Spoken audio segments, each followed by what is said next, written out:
Hello, good evening बच्चों। कैसे हैं आप सब? टेस्ट कैसा हुआ आज का? तो आज हम लोगों ने टेस्ट जो दिया है वो है SBTS टेस्ट नंबर 5 और उसका डिस्कशन करने जा रहे हैं। तो सबसे पहले जो सिंह सर का एक ध्येय है कि अब पढ़ने का अधिकार सबको, डॉक्टर बनने का अधिकार सबको, और उसी के तहत ये सब हो रहा है। तो आज हम लोग स्टार्ट करते हैं टेस्ट नंबर 5 का डिस्कशन। तो पहले क्वेश्चन नंबर 1 से स्टार्ट हो रहा है। तो ये तो बहुत ही आसान ये क्वेश्चन है हमारा एरर का, और हमको क्वेश्चन में बताना है कौन सा, यहाँ पर जो एक इक्वेशन दे रखा है तो इसमें चेक करना है मिनिमम अमाउंट ऑफ एरर कौन देगा। तो पहले तो हम लोग यहाँ पर एरर का इक्वेशन बनाए, और इक्वेशन यहाँ पर दे रखा है P equal to under root ABC। तो इसको हम लोग इसको ऐसे लिख लेते हैं अभी, square divided by D cube E की पावर 1/3। हमको ये चेक करना है इसमें मिनिमम अमाउंट ऑफ एरर कौन देगा या किसका कंट्रीब्यूशन सबसे कम होगा। चलो इसका एरर के फार्मूले में इसको बदलें। तो एरर के फार्मूले में delta P by P percentage error in P equal to क्या हो जाएगा, ए में हम लोग परसेंटेज के एरर निकालने में पावर आगे आ जाता है, तो यहाँ अंडर रूट को हटा दें और अंडर रूट की जगह पर पावर लगाएंगे 1/2। तो ए की पावर 1/2 आगे आ गया। डेल्टा ए बाई ए लिखेंगे, बी में भी ऐसे ही लिखेंगे, पावर 1/2 है, डेल्टा बी बाई बी लिखेंगे। सी में देखो यहाँ स्क्वायर है, 1/2 करेंगे, 2 से 2 कट जाएगा तो केवल सी बचेगा, तो डेल्टा सी बाई सी। अब नीचे वाली वैल्यू को देखो, डी का पावर 3 है, ऊपर जाएगा माइनस होगा, लेकिन एरर में हम लोग प्लस ही रखना है। तो पावर चाहे माइनस हो चाहे प्लस हो, पावर को हम लोग यहाँ पर जब भी ट्रीट करेंगे प्लस लेके करेंगे।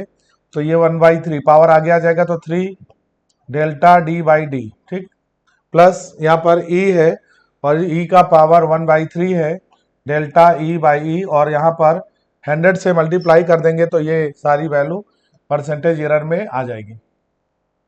अब देखो यहाँ पर ए की वैल्यू गिवन है, परसेंटेज एरर ए में कितना है 2%। तो ए में वैल्यू रख देंगे 1/2, ए में परसेंटेज एरर है 2%, प्लस बी में परसेंटेज एरर की वैल्यू है 3%, प्लस सी में परसेंटेज एरर की वैल्यू 2% है, प्लस डी में परसेंटेज एरर की वैल्यू 1% है, प्लस 1/3 परसेंटेज एरर इन ई में है हमारा 6%। देख लेते हैं सबसे ज्यादा परसेंटेज किससे के साथ आएगा। तो यहाँ पर परसेंटेज 1 बना, प्लस यहाँ पर 1.5 बना, प्लस यहाँ पर 2 बना, प्लस यहाँ पर 3 बना, प्लस यहाँ पर 2 बना। सबसे मिनिमम पूछा गया है, तो मिनिमम परसेंटेज एरर में आएगा ए में। सबसे कंट्रीब्यूशन जो एरर में मिनिमम करेगा वो ए करेगा, यही वैल्यू पूछी गई है। Minimum amount of error in measurement is contributed, कौन इसमें सबसे कम कंट्रीब्यूशन करेगा, तो वो हमारा ए है, वो केवल 1% का कंट्रीब्यूशन कर रहा है। सबसे ज्यादा पूछा जाता तो वो डी करता, सबसे ज्यादा डी करता, और सबसे कम पूछा गया तो ए होगा आंसर सेकंड। तो फर्स्ट क्वेश्चन का आंसर हो जाएगा सेकंड।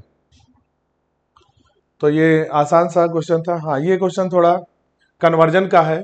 यहाँ पर बोला गया mass is a measured in unit of alpha kilogram. हमें जब भी क्वेश्चन को कन्वर्ट करना है, यूनिट कन्वर्ट करना है, तो हमने n इंटू यू बराबर एक पढ़ा है कि कोई फिजिकल क्वांटिटी का n इंटू यू बराबर कांस्टेंट होता है। तो इसी फार्मूले से हम लोग लगाएंगे, तो n2 बराबर हो जाएगा n1 और m1 अपान m2 का power a, l1 upon l2 का पावर b, और t1 अपान t2 का पावर यहाँ पर हम लोग c लिखेंगे, ठीक है ना। चलो जल्दी से यहाँ पर वैल्यू रखते हैं। n1 की वैल्यू क्वेश्चन में गिवन है 1 न्यूटन, तो यहाँ पर 1 न्यूटन, और हम ये फार्मूला किसके लिए बता रहे हैं, फोर्स का यूनिट डायमेंशन होता है mlt की पावर -2। तो यहाँ पर मास रखना है, ये 1 जो है वो SI यूनिट है, ऊपर सारी वैल्यू हमको SI यूनिट में रखना है, क्योंकि जो n1 की वैल्यू है 1 न्यूटन है। तो ये वैल्यू जो गिवन है वो SI यूनिट में दे रखा है, इसलिए m1 l1 t1 SI वाली वैल्यू होगी। तो मास की SI यूनिट होता है किलोग्राम। m2 जो क्वेश्चन में गिवन है कितना दे रखा है, अल्फा किलोग्राम, तो इसकी जगह पर अल्फा किलोग्राम रखेंगे। a की पावर यहाँ m की पावर 1 है, तो यहाँ पर a की जगह पर 1 कर देंगे। L1 की वैल्यू, L1 यूनिट रखेंगे मीटर, और पूछा किस में गया है, बीटा मीटर, तो नीचे बीटा मीटर से डिवाइड करेंगे, और L की भी यूनिट 1 रखेंगे, तो यहाँ पर यूनिट पावर इसका 1 कर देंगे। टाइम पे ध्यान दें, टाइम यहाँ पर क्वेश्चन में सेकंड होता है SI में, और यहाँ पर पूछा गया है गामा सेकंड में, तो ये करेंगे पावर C की पावर -2 करेंगे, टाइम की पावर -2 है। किलोग्राम से किलोग्राम कट गया, अल्फा ऊपर जाएगा तो अल्फा का पावर -1, मीटर से मीटर कट गया, बीटा ऊपर जाएगा तो बीटा का पावर -1। यहाँ पर सेकंड से सेकंड कट जाएगा, गामा ऊपर जाएगा, -2 है, ऊपर जाके प्लस का 2 हो जाएगा, तो आंसर हमारा आ जाएगा अल्फा -1, बीटा -1, गामा की पावर 2। ऑप्शन है हमारा पहला, तो फर्स्ट ऑप्शन इसका करेक्ट हो जाएगा। तो यहाँ पर ध्यान रखेंगे, यूनिट कन्वर्जन में ये बात हम लोग को आनी चाहिए थी। क्वेश्चन नंबर 3, फोर्स को बदलना है। यहाँ पर क्वेश्चन में फोर्स, वर्क और वेलोसिटी गिवन है, टाइम की हमको डायमेंशन बतानी है। तो टाइम डिपेंड किस पे कर रहा है, फोर्स की पावर A पे, वर्क की पावर मान लेते हैं B पे, और वेलोसिटी की पावर C पे डिपेंड कर रहा है। तो टाइम की यहाँ पर बताना है, ठीक है। तो कभी कभी क्या होता है कि हम लोग कोई यूनिट देखें, फार्मूला देखें जो इसको कवर कर रहा हो, तो हम लोगों ने एक फार्मूला पढ़ा है, इसको हमको निकालना है। तो इसका पहले तो ये देख लो कि कोई क्या फार्मूला बनता है, F, W, V और T में कोई रिलेशन है। अगर रिलेशन है तो डायरेक्ट रिलेशन से हम लोग निकालते हैं। चलो, हम लोगों ने पढ़ा है वर्क डन बराबर फोर्स इंटू डिस्प्लेसमेंट, है ना, और F बराबर डिस्प्लेसमेंट को हम लोग वेलोसिटी इंटू T लिख सकते हैं। तो यहाँ पर अगर देखें, यहाँ पर देखें तो T बराबर क्या हो जाएगा, W/F इंटू V। तो इसका मतलब हुआ यहाँ पर W का पावर 1, F का पावर -1 और V का पावर -1। तो यहाँ पर चेक कर लेते हैं, यहाँ पर F का पावर क्या हो जाएगा, -1, इसका पावर B का पावर 1 हो गया, वेलोसिटी की जगह पर -1। तो ऑप्शन देख लेते हैं कहाँ पर सही है। तो फार्मूला हमारा पड़ा WF -1, WF -1, B -1, पहला ऑप्शन है। तो कभी कभी क्वेश्चन क्या होता है कि डायरेक्ट फार्मूले से मिल जाता है, और कभी कभी हमें क्वेश्चन में ड्राइव करना होता है। तो ड्राइव करने में हम लोग इसका डायमेंशन, लेफ्ट हैंड साइड और राइट हैंड साइड की डायमेंशन को लिखना पड़ता। फोर्स की डायमेंशन लिखते, उसकी पावर A करते, वर्क की डायमेंशन लिखते, उसकी पावर B करते, और फिर वेलोसिटी की लिखते LT और इसकी पावर C करते। फिर हम लोग पावर को मैच कराते, इक्वेशन बनाते, वहां से निकालते। लेकिन जब क्वेश्चन में अगर हमको डायरेक्ट कोई फार्मूला मालूम है या उनके बीच में कोई रिलेशन मालूम है, तो आप रिलेशन को वहां पर रख के वैल्यू निकाल सकते हैं। तो एक मेथड ये भी होता है जिसे डायरेक्ट यूज करके निकालते हैं। तो पहला आंसर सही हो जाएगा। Question number 4, an experiment. अब देखो, ये क्वेश्चन हम लोग का है लीस्ट काउंट, और किसका बताना है, वर्नियर कैलिपर्स का। लीस्ट काउंट वर्नियर कैलिपर्स का होता है 1 main scale division, 1 main scale division -1 vernier scale division. एक मेन स्केल डिवीजन की वैल्यू एक वर्नियर स्केल डिवीजन से घटा दो।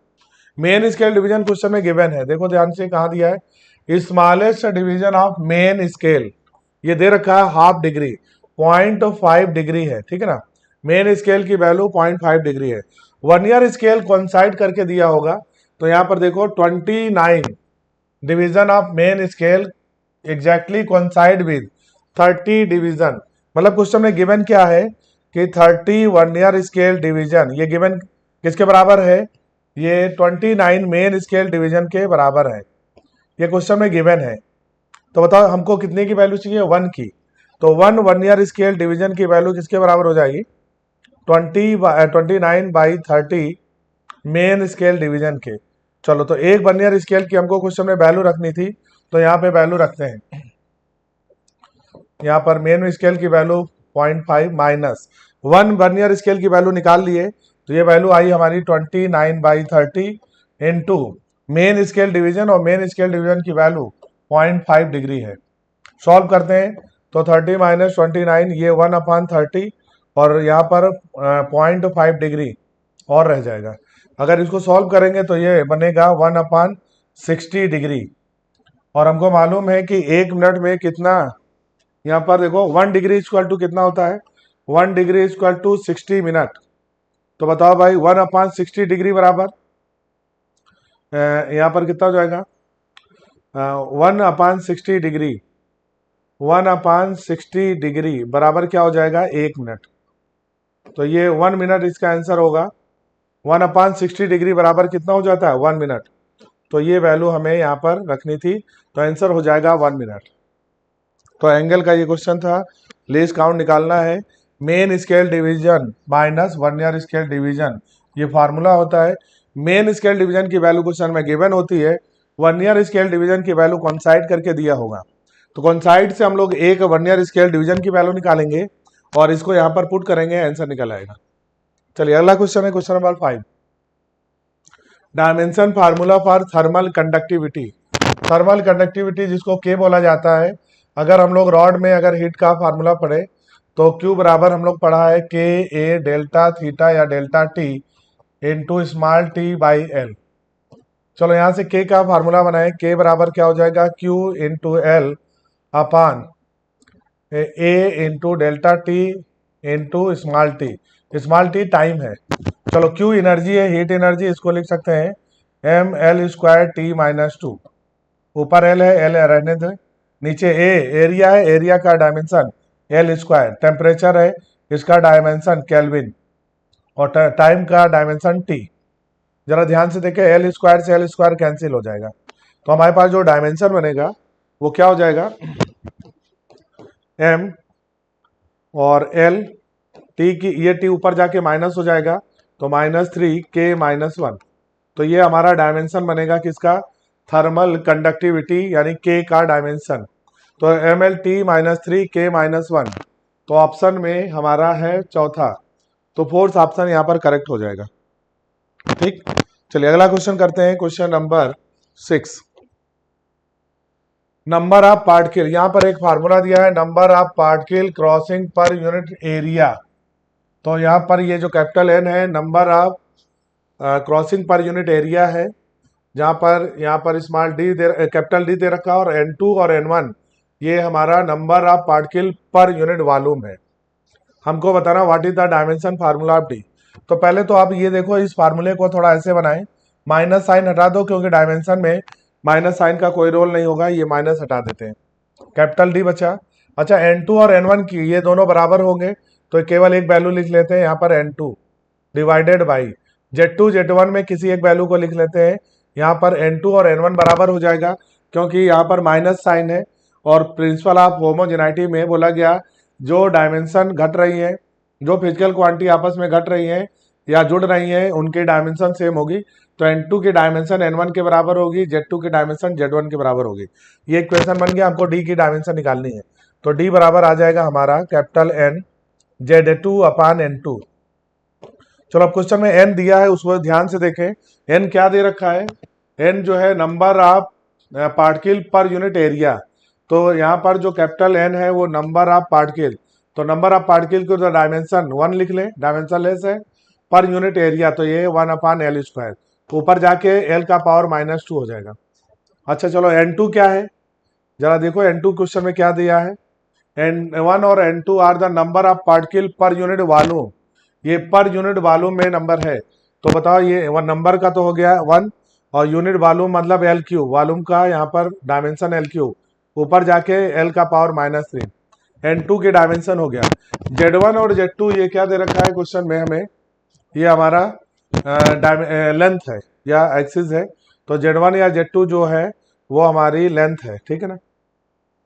चलो वैल्यू यहाँ पे रखें, तो N का डायमेंशन L की पावर -2 आई, Z की डायमेंशन L आई, और N2 की डायमेंशन L की पावर -3 आई।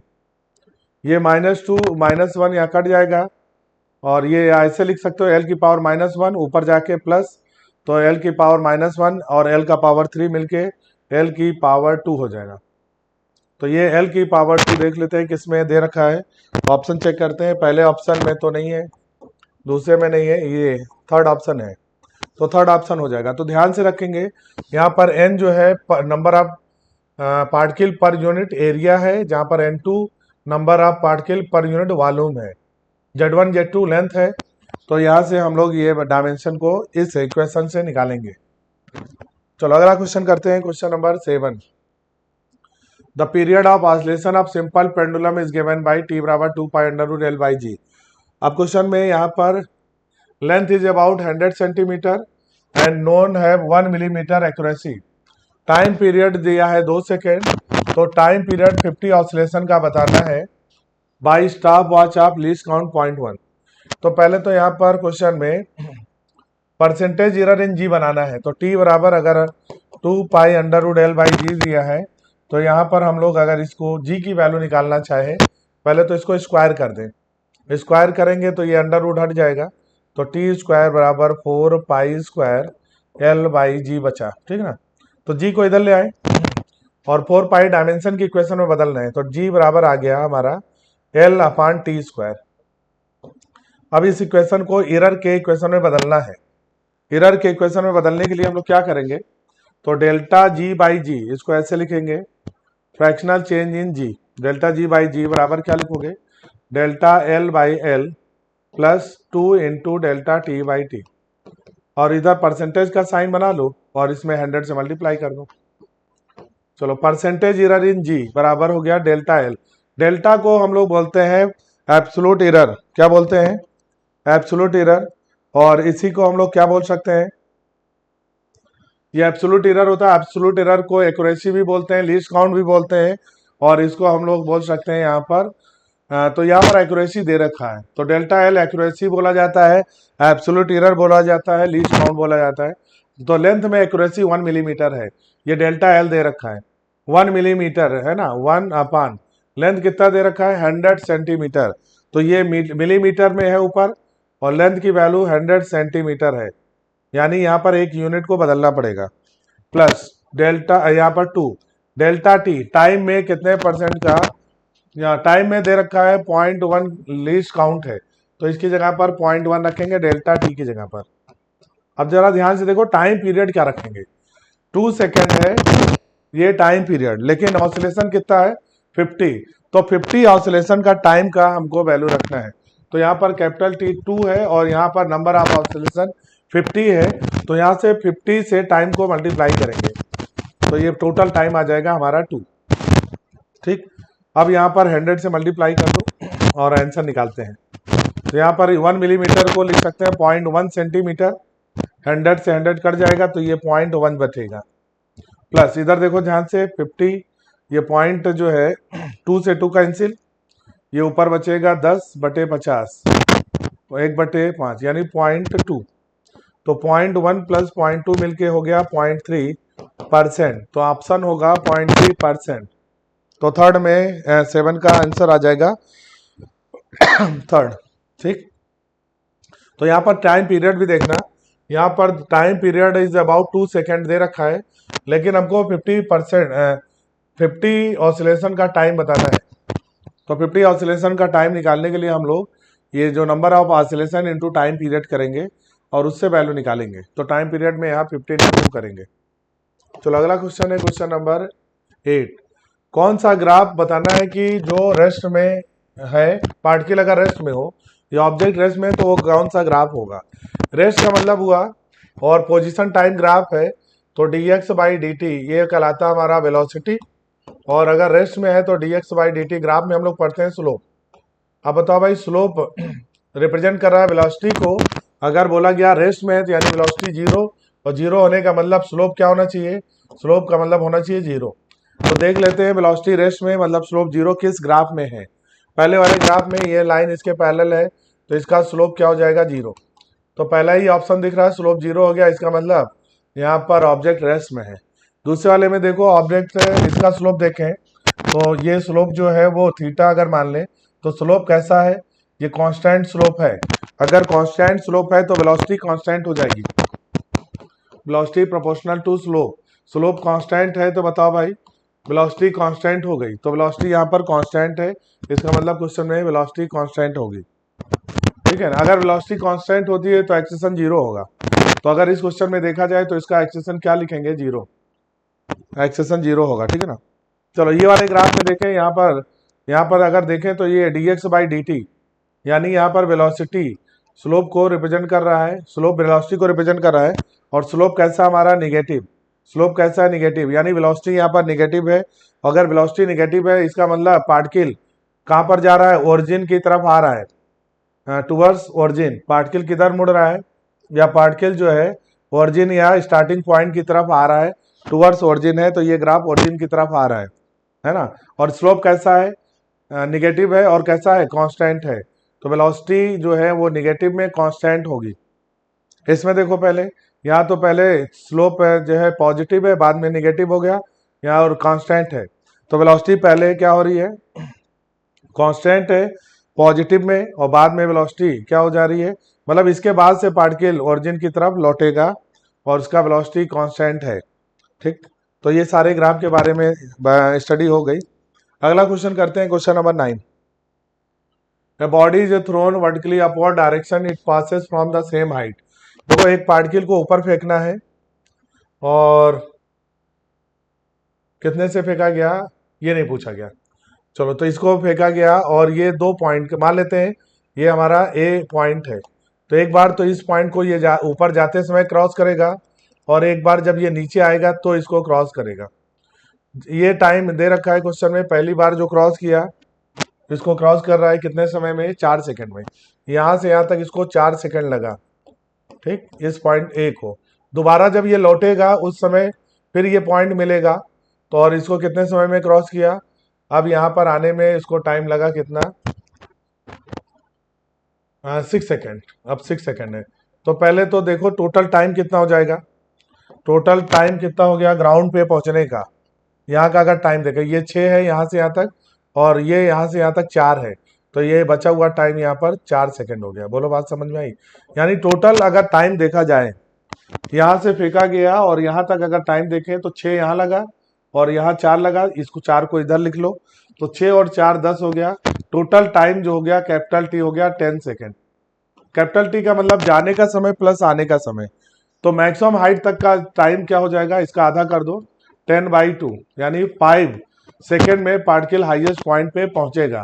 क्वेश्चन में बताना है टोटल हाइट कितना होगा, तो 5 सेकेंड में पार्टिकल हाईएस्ट पॉइंट पे होगा, तो यहाँ पर हाइट निकालना है, तो इक्वेशन लगा सकते हैं। तो ये वही बात हुई कि पार्टिकल 5 सेकेंड में ग्राउंड पे नीचे गिरेगा। तो एच बराबर, अगर यू बराबर 0 है, U T plus half G T square लगाएंगे, और अगर ये 5 सेकेंड उसको हाईएस्ट से ग्राउंड तक पहुंचने में 5 सेकेंड लग रहा है, तो u की वैल्यू यहाँ पर हाईएस्ट पॉइंट पे 0, हाफ, g की वैल्यू यहाँ पर 10 रखेंगे। टाइम कितना लग रहा है, 5 का स्क्वायर 25, आंसर आ जाएगा 125 मीटर। तो 125 is the right answer, second option दे रखा है, तो सेकंड यहाँ पर करेक्ट होगा। अगला क्वेश्चन है question number 10। A ball is release from A top of tower. देखो एक बॉल को ऊपर से छोड़ा जा रहा है, रिलीज मतलब बॉल को ड्रॉप किया जा रहा है, u बराबर 0 से, और हाइट है h मीटर हाइट से बॉल को छोड़ी गई, u बराबर 0 से। बता रहा है अगर ये टाइम t लग रहा है, कैपिटल T टाइम उसको यहाँ ग्राउंड तक पहुंचने में लग रहा है, what is the position of ball in t/3 second. t/3 में इसकी पोजीशन बताना है। चलो, तो अगर टोटल हाइट का फार्मूला निकालें तो h बराबर हमारा हो गया half g capital T square, ठीक है ना। अच्छा, क्वेश्चन में कितने समय के लिए बताना है, t/3 मान लेते हैं, t/3 पे पार्टिकल यहाँ पहुंच गया, कितना समय लगा, t/3, तो t/3 में पार्टिकल यहाँ पे पहुंच गया, और ये हाइट हमारी h डैश हो गई। तो h डैश की वैल्यू निकालते हैं, तो h डैश बराबर क्या लिखोगे, u तो 0 ही है, हाफ g की वैल्यू 10, और टाइम की वैल्यू क्या, g की वैल्यू जी ही रहने दें, और टाइम यहाँ पर t/3 का स्क्वायर करेंगे तो t स्क्वायर बाई 9 हो जाएगा, ठीक है ना। तो ये वैल्यू कितनी आ गई, हाफ जी टी स्क्वायर को हम लोग लिख सकते हैं h, तो ये वैल्यू हमारी आ गई h/9, यानी h डैश की वैल्यू h/9 आ गई। तो ये यानी ये यहाँ से यहाँ तक हाइट h/9 है, टोटल हाइट h है, तो ये हाइट कितनी होगी, h माइनस h/9, ग्राउंड से बताना है, तो ये हाइट हमारी कितनी आ गई, h माइनस h/9, तो ये हाइट हो जाएगा 9h माइनस h, यानी कि 8h/9। तो ग्राउंड से कितनी हाइट पे होगा, तो ये वैल्यू 8h/9 होगा। तो 8h9 from the ground, ground से बताना था, ऊपर से कहां तक हो गया, ऊपर से पूछा होता तो h/9, नीचे से बताना है तो h में से h/9 घटा दिया, तो आंसर हमारा 8h/9 आएगा। क्लियर है। चलिए अगला क्वेश्चन है question number 11 a particle experience constant acceleration. Question में एक्सेलरेशन कांस्टेंट है और 20 सेकेंड के लिए बताना है। After starting from rest, rest से स्टार्ट है, रेस्ट से स्टार्ट है, एक्सेलरेशन कांस्टेंट है। अगर ये कभी भी दिख जाए तो आप ये समझ जाना ना गैलीलियो एक्सपेरिमेंट से क्वेश्चन सॉल्व करेंगे। पार्टिकल पहले S1 दूरी तय किया, कितने सेकंड में? पहले 10 सेकंड में S1 दूरी तय किया, 10 सेकंड में S1 दूरी तय किया, तो ये S1 हो गया। और उसके बाद बोला गया in first 10 second and distance S2 in 10 second. अगले 10 सेकंड में, अगले 10 सेकंड में ये कितना चला? तो अगले 10 सेकंड में ये S2 चला और टाइम लगा 10 सेकंड। हमें क्वेश्चन में बताना है S1 S2 में रिलेशन। तो गैलीलियो एक्सपेरिमेंट में क्या होगा? अगर टाइम इंटरवल सेम हो, पहले 10 सेकंड में S1, फिर नेक्स्ट 10 सेकंड में अगर S2 चल रहा है, तो यहाँ पर डिस्टेंस का जो रेशियो होता है 1:3 का रेशियो होगा। गैलीलियो ने बताया था अगर u की वैल्यू 0 हो और एक्सेलरेशन कांस्टेंट हो तो इक्वल टाइम इंटरवल में जो हाइट या डिस्टेंस होता है 1357 के रेशियो में होता है। वैल्यू रखते हैं। चलो S1/S2 ये कितने रेशियो में है? 1:3 के रेशियो में। तो बताओ भाई S2 बराबर क्या हो जाएगा? 3S1। तो ऑप्शन यहाँ पर चेक कर लो किस ऑप्शन में S2 की वैल्यू 3S1 के बराबर है। तो S2 बराबर 3S1 होगा। ठीक है ना? कभी कभी ये क्वेश्चन में कंफ्यूजन हो जाता है और क्वेश्चन में पूरी दूरी जो दी जाती है वो S2 बोली जाती है। अगर पूरी दूरी S2 होती, अगर पूरी दूरी को S2 बोलते तो आंसर 4S1 के बराबर आता। बात समझ में आ रहे हो? अगर पूरी दूरी यहां से यहां तक होता तो ये 4S1 के बराबर हो जाता। तो कभी कभी क्वेश्चन में ऐसा भी आता है और ये ध्यान रखना कि पूरी दूरी अगर पूछा जाए यहां से यहां तक दूरी, यानी S1 प्लस अगर S2 पूछा जाता तो ये वैल्यू हमारी कितनी आ जाती? 4 आ जाती। बात समझ में आ रही? तो पूरी दूरी में आंसर 4S आ जाता और अगर S2 और S1 में देखेंगे तो 3S1। कंफ्यूज मत हो जाना ये क्वेश्चन में कि आंसर सर 4 होना चाहिए। 4 नहीं आता। 4 तब आता, ये आंसर तब आता जब अगर हम लोग यहाँ से यहाँ तक के लिए पूछा जाता। यहाँ से यहाँ तक बताओ डिस्टेंस कितना होगा? तो S1 और S2 1:3 के रेशियो में है, तो अगर S2 की 3S1 और इसकी S1 तो ये 4S1 आंसर आ जाता। चलिए अगला क्वेश्चन करते हैं, क्वेश्चन नंबर 12। ये भी बहुत ही इंपॉर्टेंट क्वेश्चन। यहाँ पर वेलोसिटी दे रखी है, वेलोसिटी इक्वल टू है बीटा x की पावर -2n। हमको क्वेश्चन में एक्सेलरेशन निकालना है। अगर क्वेश्चन में देखो ध्यान से, यहाँ पर जो वेलोसिटी है वो x पे डिपेंड कर रही है। अगर वेलोसिटी x पे डिपेंड कर रही है तो एक्सेलरेशन का फार्मूला हम लोग v dv/dx से निकालते हैं, है ना? ध्यान से करना ये। चलो v की वैल्यू क्वेश्चन में बीटा x की पावर -2n है ना? और dv/dx करेंगे तो इसका डिफरेंशिएशन, इस इक्वेशन का डिफरेंशिएशन करेंगे। पावर आगे आ गया, -2n आगे आ गया, बीटा ऐसे रहने देंगे, पावर में एक घटा देंगे तो -2n में -1 कर देंगे। अब इसको सॉल्व करते हैं। -2n और ये बीटा है, यहाँ पर भी बीटा है, तो -2n बीटा स्क्वायर हो गया। x यहाँ पर है, x यहाँ पर है, पावर जुड़ जाएगा, -2n मिलके -4n हो गया, इंटू -1 हो गया। तो यहाँ पर -2n बीटा स्क्वायर x की पावर -4n-1 किस ऑप्शन में है? x की पावर -4n-1 ऑप्शन है सेकंड। तो 12 का आंसर होगा सेकंड। चलो अगला करते हैं, क्वेश्चन नंबर 13। ए कार रन बिटवीन 2 स्टेशन। तो 2 स्टेशन बनाते हैं, एक स्टेशन ए है और बी है। It goes from A to B. ये ए से बी की तरफ कितनी स्पीड से जा रही है? यानी यहाँ पर B1 की वैल्यू 30 किलोमीटर पर आवर है एंड रिटर्न, और बी से ए की तरफ रिटर्न कर रहा है। इधर लौट के आ रहा है और ये लौटते समय इसकी स्पीड कितनी हो गई? B2 40 kilometre per hour. Question में बताना है एवरेज, ध्यान से क्वेश्चन करना, एवरेज वेलोसिटी। और एवरेज वेलोसिटी का मतलब होता है टोटल डिस्प्लेसमेंट अपॉन टाइम। तो डिस्प्लेसमेंट यहाँ पर देखा जाएगा, ध्यान से देखना, क्वेश्चन में डिस्प्लेसमेंट अपॉन टाइम लगाएंगे। तो डिस्प्लेसमेंट अपॉन टाइम, बताओ भाई ये क्या है? एवरेज वेलोसिटी निकालना है। तो डिस्प्लेसमेंट जहां से स्टार्ट हुआ वहीं लौट आया, डिस्प्लेसमेंट 0 हो गया, तो इसका मतलब एवरेज वेलोसिटी 0 हो जाएगा, आंसर 4 होगा। एवरेज वेलोसिटी क्या आ जाएगा? 0 आ जाएगा। क्योंकि डिस्प्लेसमेंट जीरो हो रहा है। अच्छा, अगर ये क्वेश्चन होता है एवरेज स्पीड निकालो, तो अगर एवरेज स्पीड निकालते तो आंसर हम लोग 2v1v2 अपान v1 प्लस v2 से निकालते, ठीक है ना। तो ये फार्मूला एवरेज स्पीड का है। क्वेश्चन में एवरेज वेलोसिटी पूछा है, एवरेज वेलोसिटी में डिस्प्लेसमेंट देखेंगे, और अगर इनिशियल और फाइनल पॉइंट एक ही जगह होगा तो डिस्प्लेसमेंट जीरो होगा, इसलिए एवरेज वेलोसिटी जीरो होगा। एवरेज स्पीड निकालते तो आंसर चेक कर सकते थे, ये शायद 2 चेक करते हैं आंसर क्या था, 30 इंटू V2 की वैल्यू 40 और 30 प्लस 40 70 होता, जीरो से इसको काट दे रहे हैं और लगभग ये 40 के लगभग तब ये आंसर आ जाता है, तब शायद ये आंसर आता है ना। तो ये ध्यान रखना, ये आंसर तब आता जब क्वेश्चन में एवरेज स्पीड निकालते, और जीरो कब आता जब क्वेश्चन में एवरेज वेलोसिटी निकालते, ठीक है ना। तो ऑप्शन यहाँ पर फोर्थ ऑप्शन होगा। बहुत ही आसानी से आप जब भी क्वेश्चन पढ़िए तो ध्यान से देखिए क्वेश्चन में पूछा क्या जा रहा है। अगर ये इस पे ध्यान नहीं देंगे तो क्वेश्चन में गलती होने की पॉसिबिलिटी बहुत ज्यादा रहती है।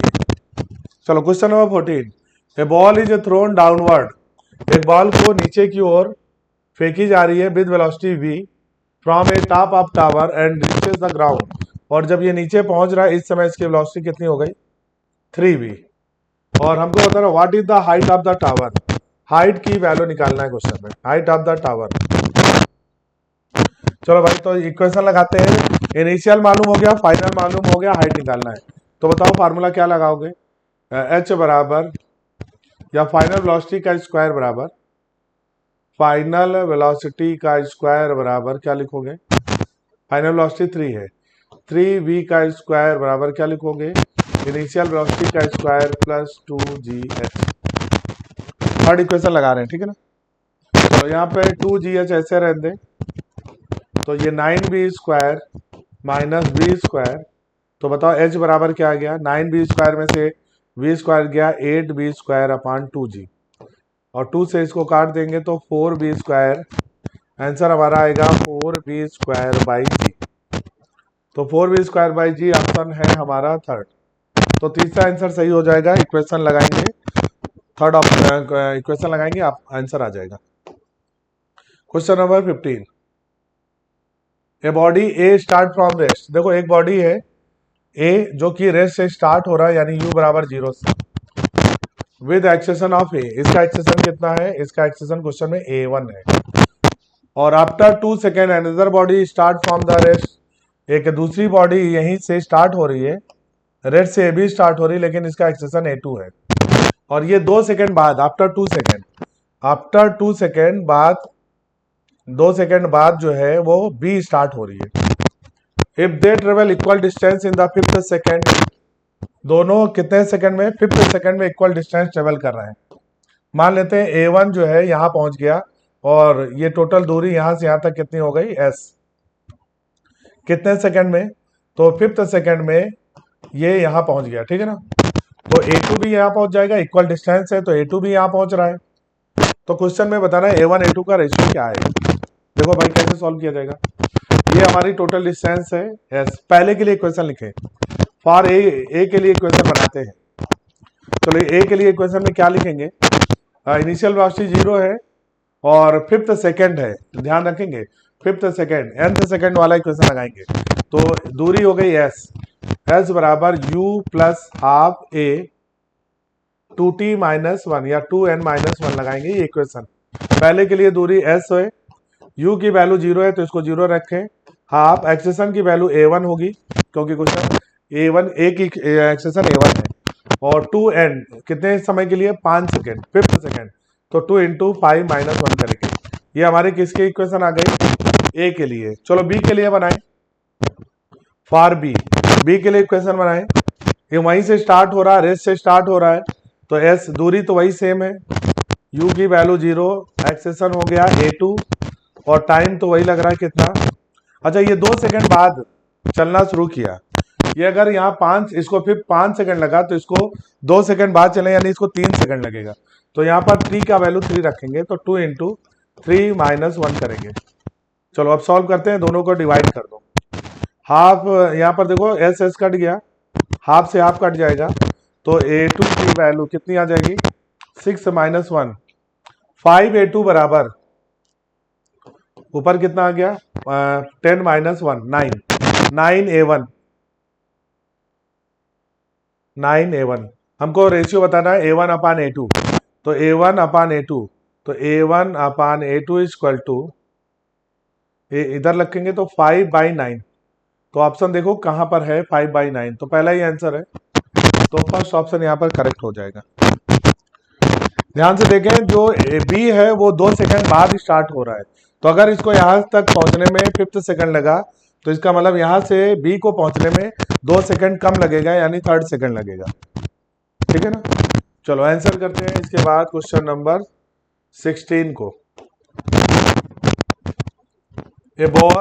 balloon is rising vertically up with a velocity of 20 एक वॉल्यूम है, एक यहाँ पर वॉल्यूम है और वो वर्टिकली अप ऊपर की ओर जा रहा है और इसकी वेलोसिटी क्वेश्चन में गिवन है, इसकी वेलोसिटी 29 मीटर पर सेकेंड है।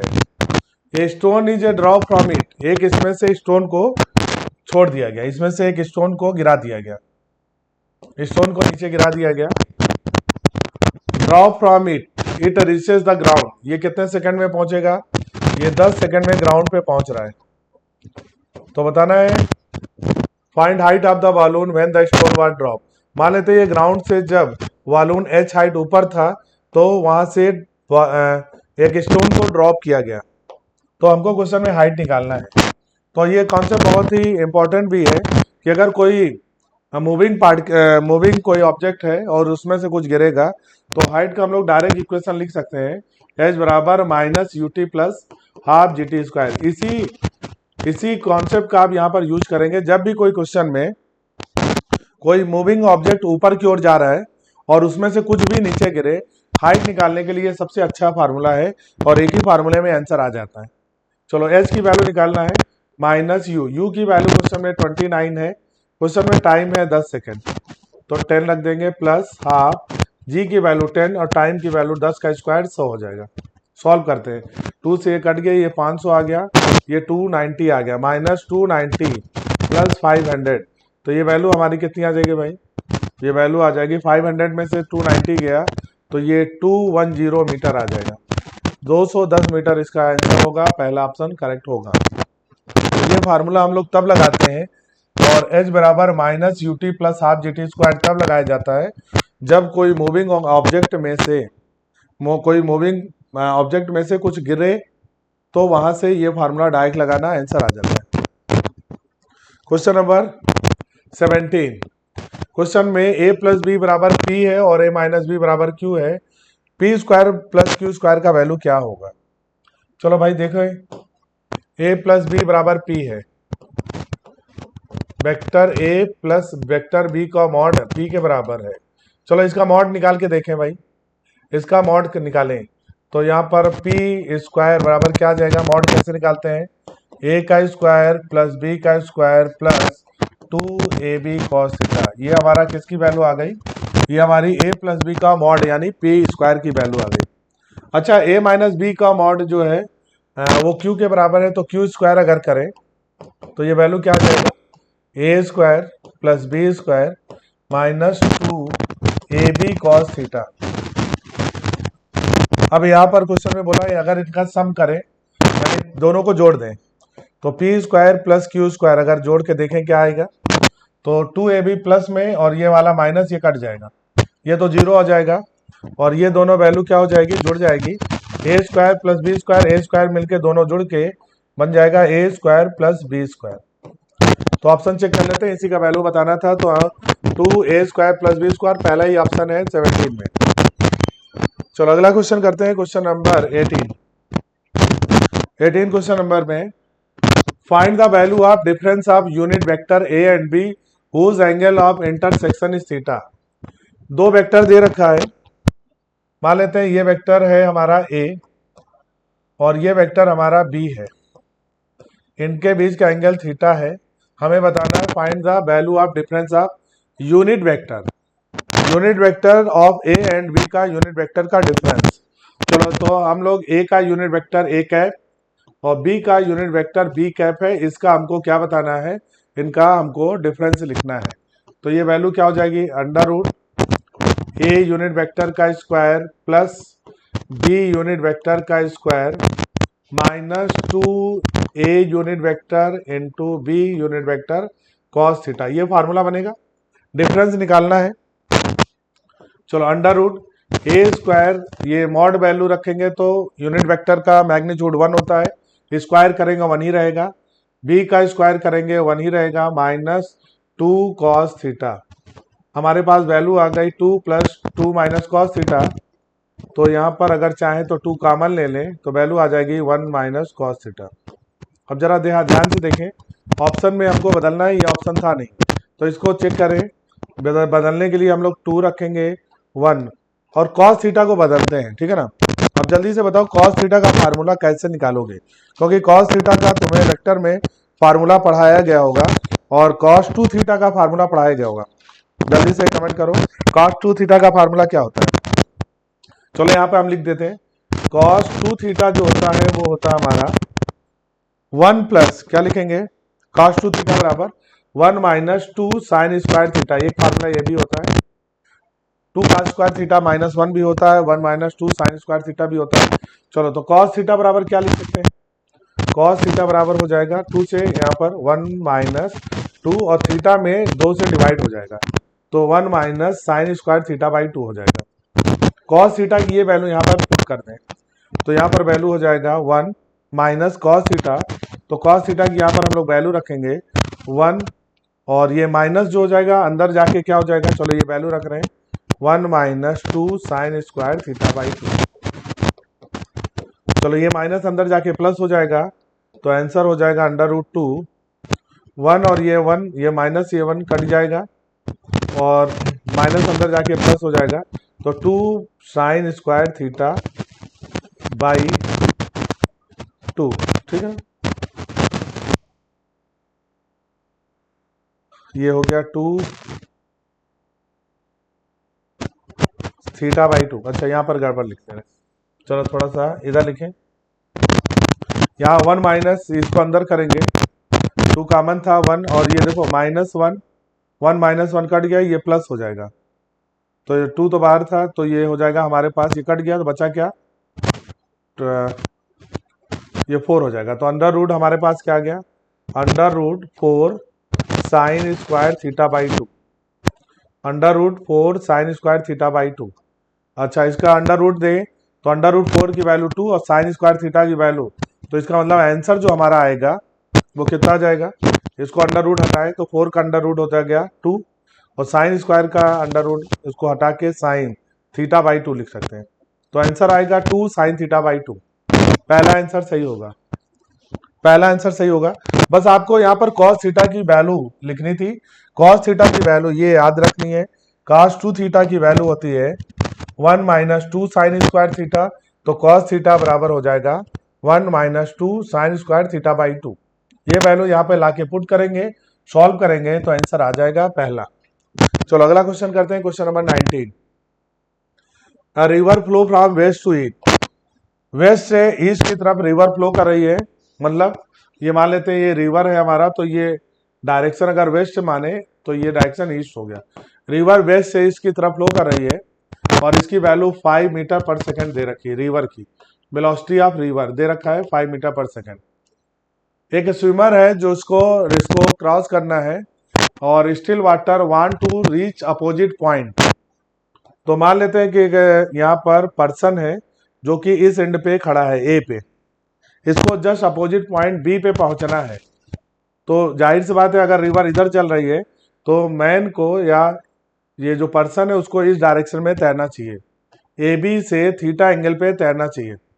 तो क्वेश्चन में ये वैल्यू कितनी दे रखी है, ये वेलोसिटी ऑफ मैन है स्टिल वाटर में 13, रिवर की वेलोसिटी क्वेश्चन में 5 है, तो बताओ भाई यहाँ से एंगल निकाल सकते हो, साइन थीटा बराबर, हमको एंगल कहाँ से बताना है पहले ये देख लो, what direction with upstream से डायरेक्शन बतानी है, तो बताओ भाई ये वाली डायरेक्शन, इस डायरेक्शन को बोलते हैं नदी की बहाव की डायरेक्शन को डाउन स्ट्रीम बोलते हैं, तो इस डायरेक्शन को तो डाउन स्ट्रीम बोला जाता है और नदी के बहाव के अपोजिट इधर की डायरेक्शन को क्या बोलेंगे, अप स्ट्रीम। तो हमको किधर से बताना है, अप स्ट्रीम से, इस नदी के बहाव के अपोजिट डायरेक्शन से मैन की डायरेक्शन ये वाली बताना है, अल्फा, अल्फा बताना है भाई, ठीक है ना, ध्यान से देख लो। तो इसको अगर हम लोग ट्रायंगल बना दें तो ये हमारा परपेंडिकुलर, ये वैल्यू 13 है क्वेश्चन में गिवन है, और ये अगर 13 है, ये देखो ये वाला, ये अगर 13 है, ये 5 है, तो ये 12 होगा। 13 का स्क्वायर बराबर 5 का स्क्वायर प्लस 12 के स्क्वायर के बराबर होगा। तो ये वाली जो परपेंडिकुलर दूरी है ये 12 होगी। इसका मतलब ये इधर भी वैल्यू 12 होगी। तो यहां से अगर हम लोग देखें साइन अल्फा बराबर परपेंडिकुलर अपान बेस, परपेंडिकुलर में वैल्यू 12, परपेंडिकुलर अपान हाइपोटेनस साइन थीटा, तो ये वैल्यू हमारी हो जाएगी 12/13। तो यहाँ पर अप स्ट्रीम से एंगल 12/13 होगा, आंसर थर्ड होगा। ठीक। अच्छा, डाउन स्ट्रीम से एंगल होता तो कितना होता? तो डाउन स्ट्रीम से अगर क्वेश्चन में पूछा जाता तो ये एंगल तो 90 और ये साइन थीटा, साइन थीटा कितना हो जाता है? परपेंडिकुलर, परपेंडिकुलर में वैल्यू 12 और बाई 13 लगाते, तो 12/13 हम लोग इसको लगा सकते थे, नहीं 5/13। अगर हम लोग यहां से एंगल देखें from down stream, from down stream से एंगल चेक करें कितना आएगा। फ्रॉम डाउन स्ट्रीम तो पहला एंगल तो 90 डिग्री प्लस कितना, ये तो एंगल हो गया 90, और ये एंगल हो गया साइन थीटा, और साइन थीटा की वैल्यू कितनी आ जाएगी? 5/13 प्लस साइन इनवर्स 5/13। तो ये आंसर हमारा कहां से आता? From down stream. Up stream से एंगल पूछा था तो अल्फा निकालना था, डाउन स्ट्रीम से पूछेगा तो 90 प्लस थीटा करेंगे। तो अगर डाउन स्ट्रीम से आंसर पूछा तो ये आंसर लगाया जाता। चलो अगला क्वेश्चन है क्वेश्चन नंबर 20। हाँ, ये क्वेश्चन अच्छा है, ये क्वेश्चन बहुत ही अच्छा है। अगर आप लोगों ने किया है तो बहुत ही अच्छी बात है जिन्होंने ये क्वेश्चन सॉल्व कर लिया, और इसको अगर डायरेक्शन से बनाओगे तभी ये क्वेश्चन थोड़ा आसान होगा। बाकी जो सोल्यूशन है उससे तो क्वेश्चन थोड़ा आपको समझने में भी दिक्कत आएगी। चलो हम आपको दूसरे मेथड से सॉल्व कराते हैं। एक girl riding A bicycle with speed of 5। मान लेते हैं कि गर्ल है और ये किधर जा रही है, मान लो साइकिल से जा रही है, और इसकी स्पीड कितनी है? 5 मीटर पर सेकेंड, और ये इधर नॉर्थ की डायरेक्शन में मार लेते हैं, ये नॉर्थ की डायरेक्शन है ना। See rain drop falling vertically downward. जब इधर चल रही थी तो उसने रेन को देखा, रेन जो है वर्टिकली डाउनवर्ड गिर रही है। तो जो रेन की डायरेक्शन है, रेन की डायरेक्शन मान लेते हैं ये इसके ऊपर आ रही है वर्टिकली डाउनवर्ड। चूंकि ये इसको देख रही है तो इसकी डायरेक्शन को हम लोग क्या बोलेंगे? वेलोसिटी। इसको ऐसे बनाते हैं, ये गर्ल है और इसकी स्पीड क्वेश्चन में गिवन है कितनी है? गर्ल की डायरेक्शन इधर नॉर्थ की तरफ है, स्पीड 5 मीटर पर सेकेंड है, इस डायरेक्शन में चल रही। रेन जो है ये रेन को देख रही, तो रेन की जो स्पीड, रेन जो है वो वर्टिकली डाउनवर्ड गिर रही है, यानी कि ये इसको देख रही है, ये रेन इसको अपीयर हो रही है, यानी velocity of rain, velocity of rain with respect to man, ये क्वेश्चन में वर्टिकली डाउनवर्ड है। जब भी कोई पर्सन मूव कर रहा है, चल रहा है, और चलते समय अगर कुछ देखेगा तो उसके रिस्पेक्ट में वो वैल्यू रिलेटिव वैल्यू होगी। तो गर्ल चल रही है और रेन को देख रही है, यानी ये जो वैल्यू वर्टिकली डाउनवर्ड है ये velocity of rain with respect to girl या मैन बोले, ठीक है ना। चलो अच्छा, अब आगे देखें। अब आगे बोला गया ऑन इंक्रीजिंग द स्पीड। अच्छा, यहाँ पर अगर ये वेलोसिटी ऑफ मैन या गर्ल मान लो, ये वेलोसिटी ऑफ मैन या गर्ल है, तो बताओ ये एक्चुअल वेलोसिटी ऑफ रेन किधर होगी? तो इसका मतलब इस समय रेन जो है वो इस डायरेक्शन में ऐसे कुछ हो रहा होगा, इस डायरेक्शन में जो वैल्यू आई वो velocity of rain actual velocity है, यानी ये इसकी एक्चुअल वेलोसिटी रेन की ऐसी है। अब इन्होंने बोला कि अगर स्पीड अपनी उसने बढ़ा के कितनी कर ली, गर्ल ने अपनी स्पीड 5 से 15 कर ली, तो फिगर हम लोग इधर से स्टार्ट करें, तो इसका मतलब अगर ये वैल्यू यहां से यहां तक इसकी स्पीड कितनी कर दें? 10, तो बताओ टोटल स्पीड यहां से यहां तक कितनी हो गई? 15। टोटल गज की स्पीड यहां से यहां तक कितनी हो गई? 15। अब इस समय अगर इसके अपनी स्पीड 15 कर ली, तो अब वो जो रेन है वो वर्टिकल से 45 वो बन रहा है एंगल। तो अब रेन उसको कैसे दिखाई पड़ रही है? वर्टिकल से 45। तो वर्टिकल ये लाइन है, और अगर रेन को देखा जाए तो अब रेन उसको ऐसे दिखाई पड़ रही है वर्टिकल से 45 डिग्री, तो रेन कुछ ऐसे दिखाई पड़ेगी। अब ये वर्टिकल इधर हो गया और ये एंगल हमारा कितना हो गया 45। ये एंगल 45 होगा तो ये भी एंगल 45 होगा। अब रेन उसको ऐसे दिखाई पड़ रही, यानी जो velocity of rain with respect to man है अब इधर शिफ्ट हो गया। अब जरा ध्यान से देखो, अगर इस वेक्टर को हम लोग ऐसे बना दें तो इधर की डायरेक्शन कितनी हो जाएगी 10, ये 10 हो गया वेक्टर में, और इधर की वैल्यू कितनी है 5, ये वैल्यू 5 हो गई। अब इसको देखें, हमको वेलोसिटी ऑफ रेन बताना है, तो बताओ ये अगर 45 एंगल है, ये वैल्यू 10 है, तो इसका मतलब tan थीटा बराबर परपेंडिकुलर अपान बेस, तो ये वाला अगर 10 है तो यहाँ पर भी वैल्यू 10 होगा, ये वैल्यू 10 होगा, ठीक ना। अच्छा जरा ध्यान से देखो, ये वैल्यू अगर 10 है, ये वैल्यू 5 है, तो ये वैल्यू √10 का स्क्वायर, पाइथागोरस लगा रहे हैं, प्लस 5 का स्क्वायर, तो 10 का स्क्वायर 100, 5 का स्क्वायर 25, तो ये वैल्यू 125, 5√5। तो वेलोसिटी ऑफ रेन जो आएगी वो 5√5, यानी ऑप्शन सेकंड होगा। तो इसको अगर वेक्टर से करोगे तभी इसका मतलब सोल्यूशन थोड़ा अच्छा आपको समझ में आएगा। तो इसको एक बार फिर से समझा देते हैं, एक बार फिर से समझो कि गर्ल जो जा रही है वो नॉर्थ की तरफ जा रही है, और उसको वो चलते हुए देख रही है कि जो रेन ड्रॉप है वो फॉलिंग वर्टिकली है, रेन ड्रॉप नीचे की ओर गिर रहा है। तो ये पहले इनिशियल कंडीशन में रेन उसको नीचे दिखाई पड़ रही थी, यानी ये जो दिख रही है वो velocity of rain with respect to girl है, ठीक।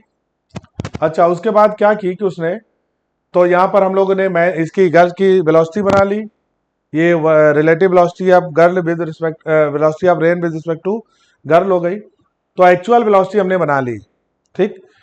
ये इस डायरेक्शन में ये हमारी रेन आ रही है। अब उसने अपनी स्पीड कितनी कर ली, पहले 5 थी अब 15 कर ली, मतलब ये फिगर यहां से यहां तक ऐसे बना लो। तो ये हमने आधा इसको 2 पार्ट में कर लिया, इधर 10 कर दिया, इधर 5 कर दिया, टोटल स्पीड हो गई 15। जब ऐसे ये दौड़ी 15 से चलने लगी तो उसको रेन जो दिखाई पड़ी वो 45 डिग्री टू द वर्टिकल, यानी कि अब रेन उसको 45 वर्टिकल डायरेक्शन में दिखाई पड़ रही है। तो 45 वर्टिकल से देखेंगे तो ये एंगल अगर 45 है तो ये अब यहाँ पर 45 हो गया। वेक्टर का कॉन्सेप्ट यूज करें, ये एंगल 45 है, ये वाला वेक्टर इधर का वेक्टर कितना है 10, तो ये वाला वेक्टर भी नीचे 10 हो जाएगा। परपेंडिकुलर यहाँ पर देखो, एंगल अगर 45 होता है तो बेस और हाइट सेम होता है, तो अगर ये 10 है तो इधर भी 10 हो गया, ये पहले से इधर 5 था तो ये वैल्यू 5 हो जाएगी। तो 10 और 5 का यहाँ पर पाइथागोरस से निकालें, तो 10 का स्क्वायर प्लस 5 का स्क्वायर, तो ये वैल्यू 5√5 125 आएगा, तो आंसर हो जाएगा सेकंड। तो वेक्टर से करेंगे तभी ये थोड़ा आसान लगेगा। चलिए अगला क्वेश्चन करते हैं, क्वेश्चन नंबर 21। ये भी रिलेटिव मोशन का बहुत ही अच्छा question. A car driver is moving towards a upward fire rocket, एक रॉकेट जो कि ऊपर की ओर फायर किया गया, तो मान लेते हैं ये वेलोसिटी ऑफ रॉकेट है ना। ये कितना दे रखा है क्वेश्चन में, 8 मीटर पर सेकंड से ऊपर की ओर फायर किया गया, और एक कार ड्राइवर इस रॉकेट की तरफ जा रहा है। तो मान लेते हैं एक कार जो है वो रॉकेट की तरफ जा रही है, और ये कार की जो स्पीड है वो कितनी है,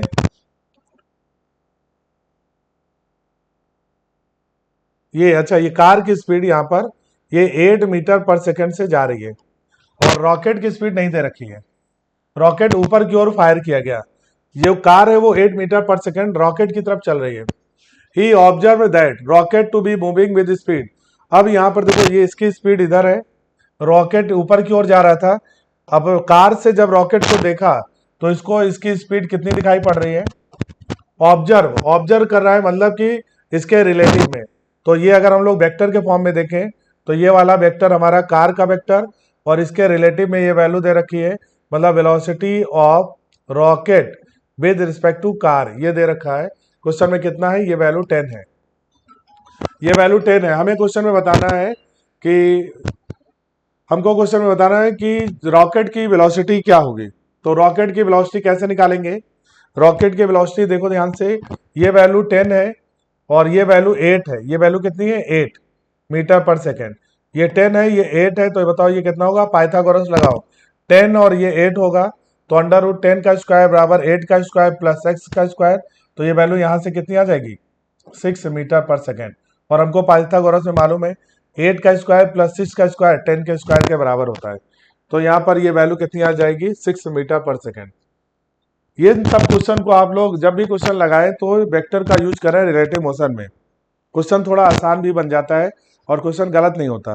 कार जो है वो रॉकेट की तरफ चल रही है 8 मीटर पर सेकेंड से, रॉकेट को ऊपर की ओर फायर किया गया, वेलोसिटी हमको नहीं मालूम है, लेकिन जब कार से इस रॉकेट को देखा गया तो उसकी वेलोसिटी 10 है, मतलब ये velocity of rocket with respect to car है। तो ये वैल्यू हमें क्वेश्चन में 10 दे रखी है, कार की स्पीड 8 है, रॉकेट की स्पीड निकालना है, पाइथागोरस लगाएंगे, राइट एंगल ट्रायंगल बनेगा और हमको मालूम है 8 6 का 10 होता है, तो ये वैल्यू 6 बनेगा। चलिए अगला क्वेश्चन है question number 22। The projectile A and B throw with speed of, यहाँ पर स्पीड का रेशियो दे रखा है और दोनों की हाइट सेम है, हाइट सेम है, क्वेश्चन में बताना है एंगल कितना होना चाहिए। तो आपको मालूम है कि हाइट का फार्मूला होता है एच बराबर you square sine square theta upon 2g, ये हाइट का फार्मूला होता है।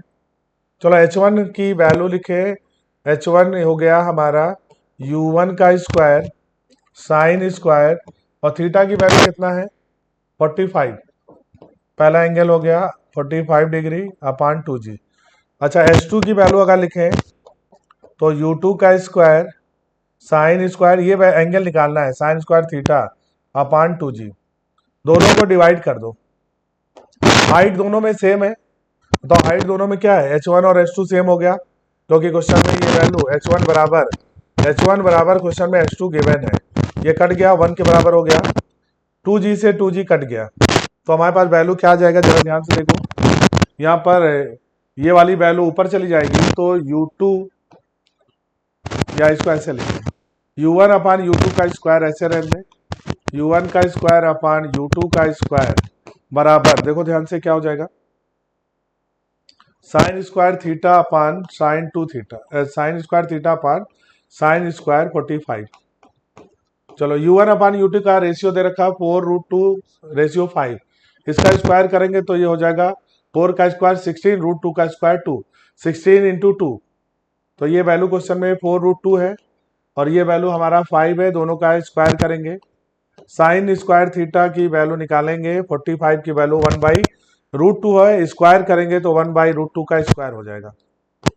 चलो सॉल्व करते हैं, इसका वैल्यू हो जाएगा 16 इंटू 2 32 डिवाइडेड बाई 25 बराबर, ये 2 ऊपर चला जाएगा तो ये वैल्यू आ जाएगा 2 साइन स्क्वायर थीटा, 2 से ये कट जाएगा 16/25, तो साइन थीटा की वैल्यू निकालना था, साइन थीटा बराबर 16/25 अंडर रूट में करेंगे तो 4/5, 4/5 एंगल कितना होता है 53 डिग्री, तो साइन 4/5 की वैल्यू 53 डिग्री आती है, तो आंसर 4 हो जाएगा। तो वेलोसिटी का यहाँ पर रेशियो दे रखा है और इससे हमको एंगल का रेशियो निकाल लेंगे और एंगल की वैल्यू यहाँ पर एक गिवन है, दूसरा निकाल लेंगे। चलिए अगला क्वेश्चन है question number 43। A man can throw a stone to maximum distance of 80 metre.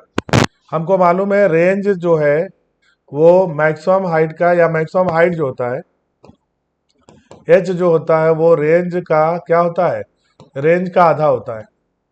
Question में रेंज कितना दे रखा है 80 मीटर, तो बताओ हाइट कितना होगा 40 मीटर, तो यहाँ पर हाइट की जो वैल्यू आएगी 40 मीटर।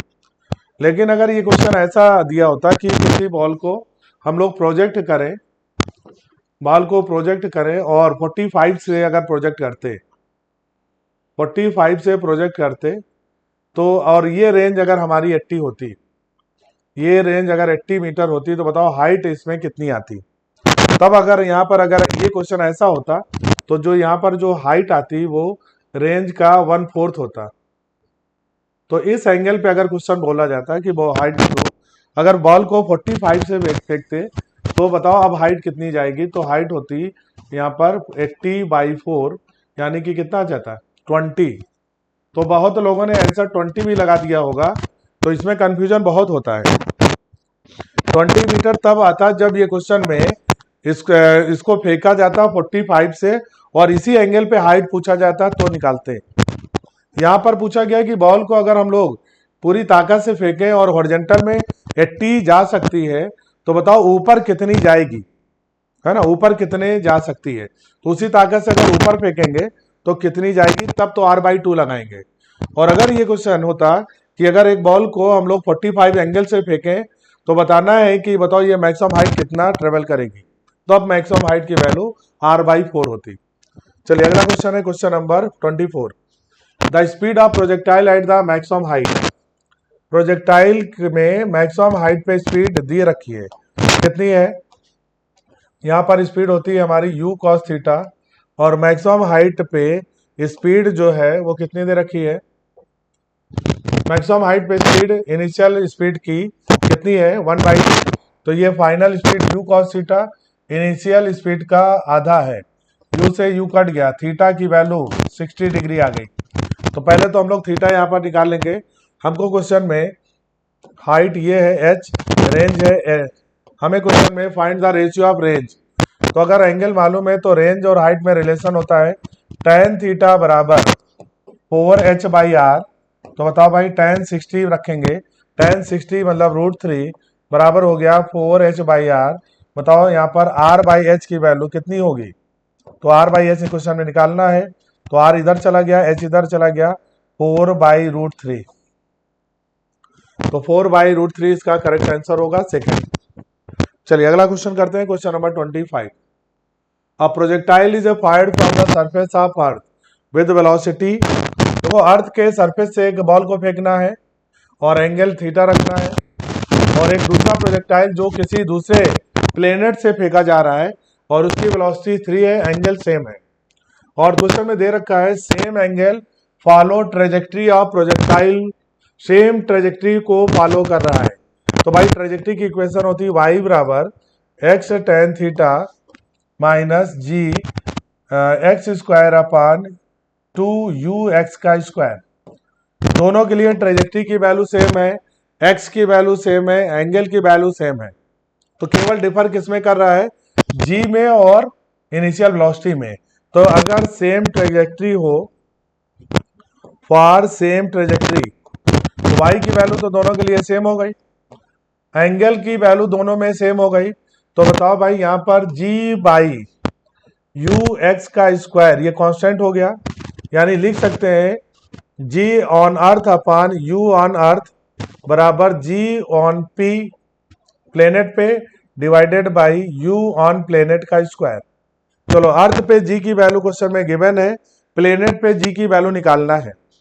प्लेनेट पे g की वैल्यू निकालने के लिए जीपी लिखेंगे g on earth into velocity on planet का square upon velocity on earth पे इसका स्क्वायर करेंगे। g की वैल्यू 9.8 रख दो, प्लेनेट पे वेलोसिटी की वैल्यू 3 है, स्क्वायर करेंगे तो 9 हो जाएगा। अर्थ पे वेलोसिटी है हमारी 5, स्क्वायर करेंगे 25 होगा।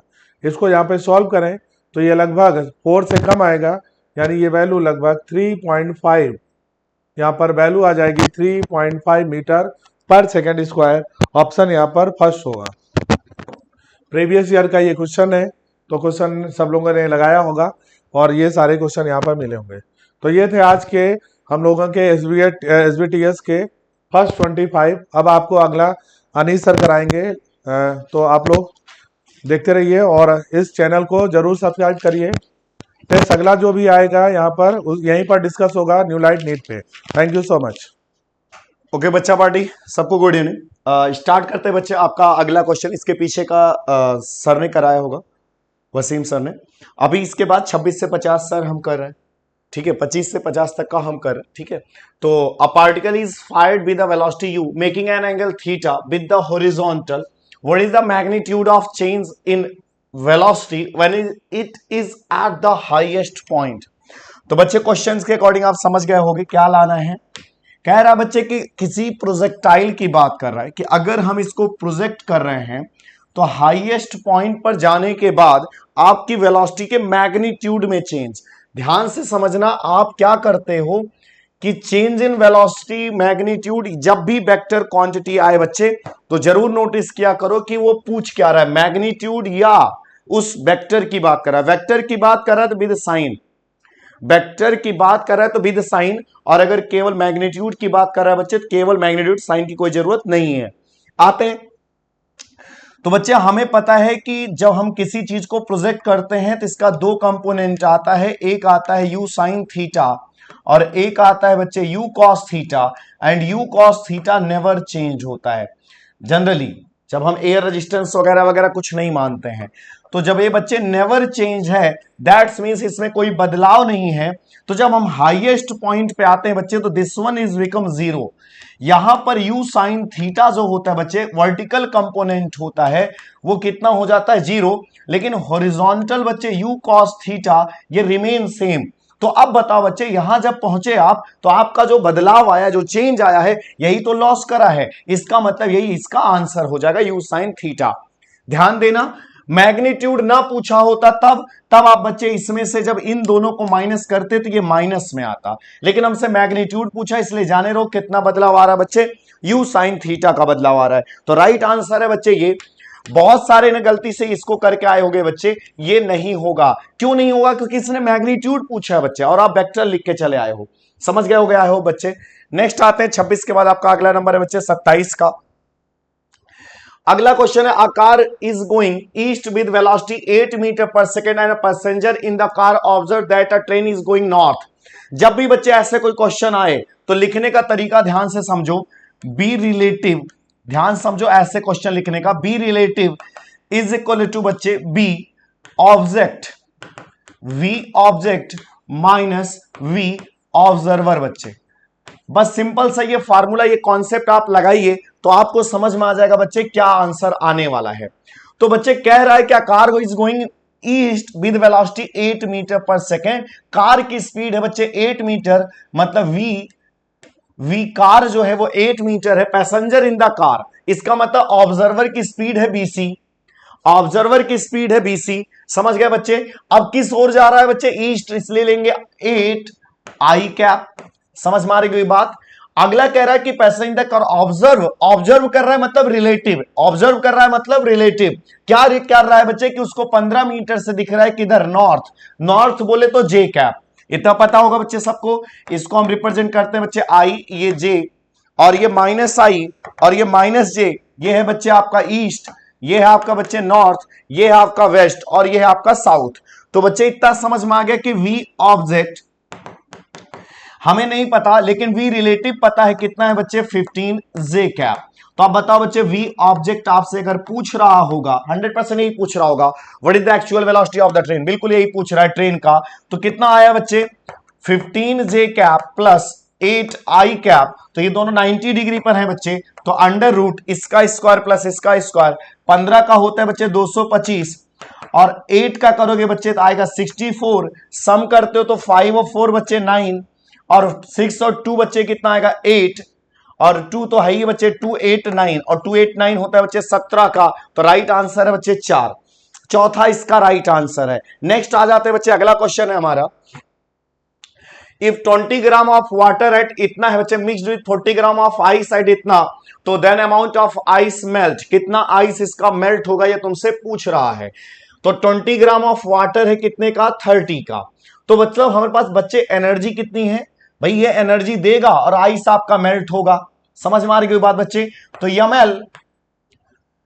यमएल is equal to M C del T. तो एम कितना है बच्चे 20 और सी कितना है बच्चे 1 और डेल टी कितना है बच्चे 30। कैसे जान पा रहे हो? सी बच्चे वाटर का 1 होता है, टेम्परेचर 30 से कितना हो रहा है 0, तो दैट्स वाई बच्चे कितना लेंगे 30 और 20 इसका मास है कितना। तो आप इसको 40 मत लो बच्चे, 40 नहीं लेना है क्योंकि हमसे पूछा then amount of ice is melt is, कितना मेल्ट हो रहा है। तो ये हम तो ऐसे निकाल सकते हो कितना मेल्ट हो सकता है। और एल की वैल्यू है बच्चे कितनी? एल की वैल्यू है बच्चे 80। अब आप सॉल्व करते हो 20 से तो आएगा बच्चे कितना 4 और 4 से कट करोगे बच्चे 7.5 ग्राम। तो इतना पार्ट आपका बच्चे मेल्ट हो जाएगा। ये मेल्ट पार्ट है जो कि हमसे पूछा है। हाँ रिमेन भी कभी कभार पूछता है बच्चे, तो रिमेन कभी पूछे जितना दिया उतने से माइनस, तो जब माइनस करोगे बच्चे तो आएगा 32.5, ये रिमेन है। क्लियर हो गया होगा। हम हालांकि हमसे पूछा कितना मेल्ट हुआ है तो 7.5 ग्राम हो जाएगा बच्चे। समझ में आ गया होगा। नेक्स्ट आता है अगला question, if a 5 kg body fall to the ground from a height 30 meter if all of its mechanical energy is converted into heat।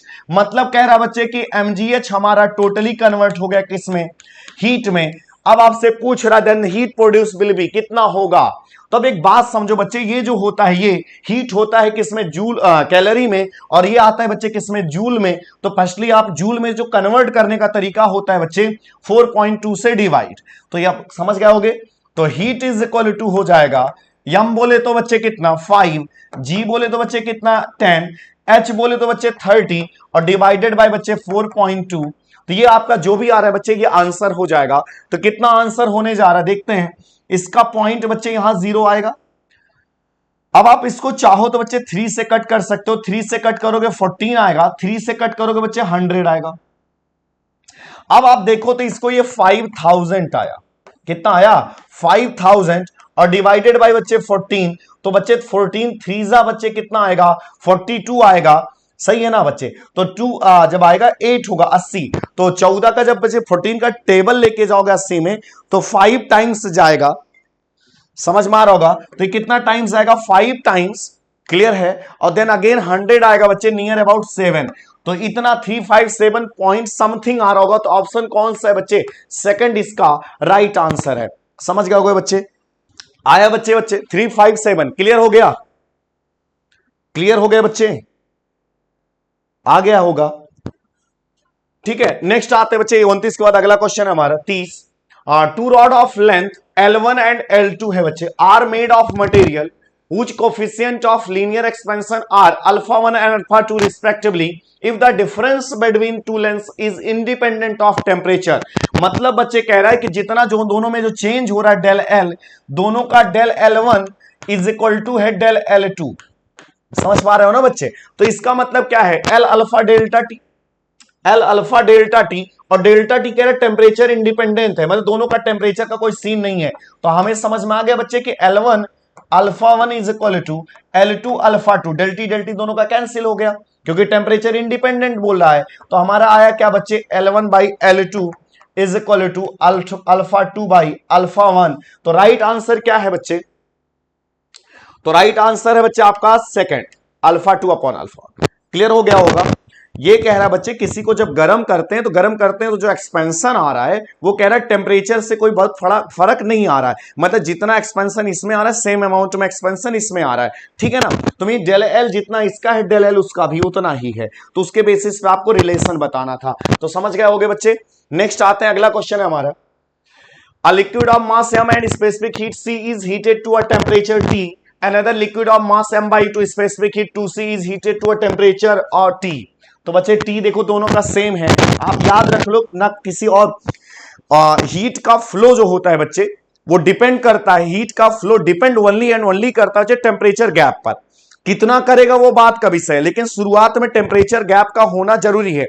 अगर टेम्परेचर गैप ही नहीं है, टेम्परेचर में डिफरेंस ही नहीं है, तो बच्चे हीट का फ्लो नहीं हो सकता है। और दोनों का टी कह रहा सेम है बच्चे, तो शुरू का टेम्परेचर टी है तो फाइनल का टेम्परेचर भी बच्चे टी होगा। तो राइट आंसर इसका थर्ड बच्चे, समझ गए होगे। नेक्स्ट आते हैं, the coefficient of volume expansion of glycerine is something दिया है, what is the fractional change in its density for इतना राइज। तो हमें पता है बच्चे चेंज इन डेंसिटी का जो तरीका है बच्चे वो होता है गामा डेल टी, और गामा आपको दिया है डेल टी आपको दिया है। तो गामा कितना है बच्चे 49 इंटू 10⁻⁵, यही है ना बच्चे वॉल्यूम एक्सपेंशन। और डेल टी कितना है बच्चे 30, और जब आप मल्टीप्लाई करते हो इसको, जब आप मल्टीप्लाई करोगे तो आएगा क्या 3 9 बच्चे कितना हो जाएगा 27, कैरी करोगे 2, 3 4 बच्चे 12, और 12 2 क्या हो जाएगा 14। अब आप देखो एक जीरो, अब लेकिन हमें पावर -5 है तो इसका मतलब 0.0 आएगा, तो 0.0147। तो राइट आंसर हो गया बच्चे सेकंड आपका 0.0147, इसका राइट आंसर हो जाएगा। समझ गए होगे बच्चे। नेक्स्ट आते हैं, हाँ कुछ ने दिमाग में आ रहा होगा केल्विन लेना है, केल्विन नहीं लेना है बच्चे। आपका जब डेल्टी की बात करें, जब डेल्टी की बात करें तो केल्विन लो चाहे आप डिग्री सी, दोनों का सेम रहता है। हाँ लेकिन जब आपका टेम्परेचर की बात करें तो जान जाना वहां पर केल्विन ही लेना है। क्लियर है बच्चे। नेक्स्ट आते हैं, 3 rods of same dimensions have thermal conductivity 3K 2K and K, 3K K and 2K। तो कह रहा है सोन इन दियर एंड्स दिया हुआ है, तो temperature of the their junction, यहां का बच्चे आपसे जंक्शन का टेम्परेचर पूछ रहा है। आइडेंटिकल है बच्चे, तो आर तीनों का क्या है सेम है। अब आप इसका लगाने का तरीका ये होता है कि जिसका टेम्परेचर हाई हो, जिसका टेम्परेचर हाई हो उससे करंट फ्लो करा दो, और जिधर कम है उस ओर फ्लो करा दो। यहां I1 और यहां I2, किरचॉफ जंक्शन रूल लगा दो बच्चे, आ जाएगा। तो कैसे लगाओगे, मान लो यहां का टेम्परेचर T है, तो 100 माइनस टी अपॉन आर, मतलब आई के बेसिस में हम लोग लगा रहे हैं I is equal to I1 plus I2, तो change in temperature upon R. हालांकि अब यहां देखो, अच्छा सॉरी एल नहीं, हाँ 3K, तो आर नहीं होगा बच्चे, आर बदलेगा, हमें लगा एल दिया है सेम, कंडक्टिविटी अलग है तो आर आपका अलग हो जाएगा। आर इज इक्वल टू होता क्या है बच्चे, 1 बाई के ए, तो इसका मतलब क्या है, R is equal to L by K A. इसका मतलब देखो ध्यान से, ये L और A तो डायमेंशनली सेम है, तो मतलब जो रिलेशन आने वाला है वो 1/k के टर्म में आएगा। समझ में आ रहा है, या हीट फ्लो के टर्म में आप बात कर सकते हो। समझ में आ रहा हो मेरे बात क्या कह रहा हूं मैं बच्चे। तो इसका मतलब है इसमें बच्चे मल्टीप्लाई हो जाएगा, आई के बेसिस पे बात करो, या आप बात कर सकते हो rate of flow of heat के बेसिस पे। dq अपॉन dt करोगे तो KA डेल टी, समझ गए ना, KA del T upon L, तो A और L सेम है तो K डेल टी आ जाएगा। तो K डेल टी कितना है, K 3K is equal to, इसकी बात करते हो आप इसका तो 2K, और यहां आ जाएगा बच्चे T माइनस 50, और प्लस का आएगा बच्चे यहां कितना K, और कितना बच्चे T माइनस 0। समझ गए होगे बच्चे क्या किया गया। यहां पर हम लोगों ने पहले सोचा इसके बेसिस पे लगा दे, आर आर लगा सेम है लेकिन कंडक्टिविटी अलग है, इसका मतलब बच्चे आर आपको लेना पड़ेगा, तो हीट फ्लो के रेट से लगा दीजिए। dq upon dt is equal to होता है बच्चे KA del theta upon length होता है। ये और ये कह रहा है डायमेंशन और सेम डायमेंशन सेम है तो इनका कोई रोल नहीं है, तो बचा K और डेल थीटा, तो K यहां 3K del theta, K del theta, K del theta, K से बच्चे सबका K कैंसिल हो गया।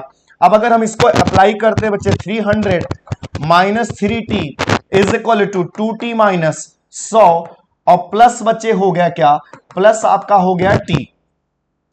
अब अगर इसको आप इस साइड ले जाते हो और इसको इस साइड लाते हो, कितना हो गया बच्चे, अगर ये माइनस का 100 है, इधर आएगा बच्चे कितना हो जाएगा प्लस का 100, तो ये हो गया 400, और इधर का आएगा बच्चे 3T 2T और ये तो 6T, और 6 से कट करोगे ये 200 आएगा, और ये 3 आएगा, 2 से कट किया बच्चे, ठीक ना, 6 आएगा, 200/3, तो इसका राइट आंसर हो गया बच्चे सेकंड। समझ गए हो गया बच्चे सारे। नेक्स्ट आते हैं, अगला क्वेश्चन है हमारा, a body cooled from 50 to 40 in 5 minutes, the surrounding temperature is something है, in what further time will it cool to 30 degree. कह रहा है बच्चे कि हमारा 50 से 40 न्यूटन कूलिंग लॉ से लगेगा बच्चे, 50 से 40 हो रहा है कितनी देर में, 5 मिनट में। आ रहा है समझ में। अब अगला कह रहा है the surrounding temperature is 15, T surrounding जो है बच्चे वो आपका कितना है बच्चे, 15 डिग्री सी है। आ रहा है ना इतना समझ में। तो ये अब अगला कह रहा है कि बच्चे 40 से फिर 30 कितनी देर में होगा। अब ध्यान से देखो, आते हैं तो हमारा रूल होता है बच्चे डेल टी अपॉन टाइम, या D T upon D T कर दे रहा हूं बच्चे, D theta upon D T is equal to होता है K T average minus T surrounding, है ना बच्चे।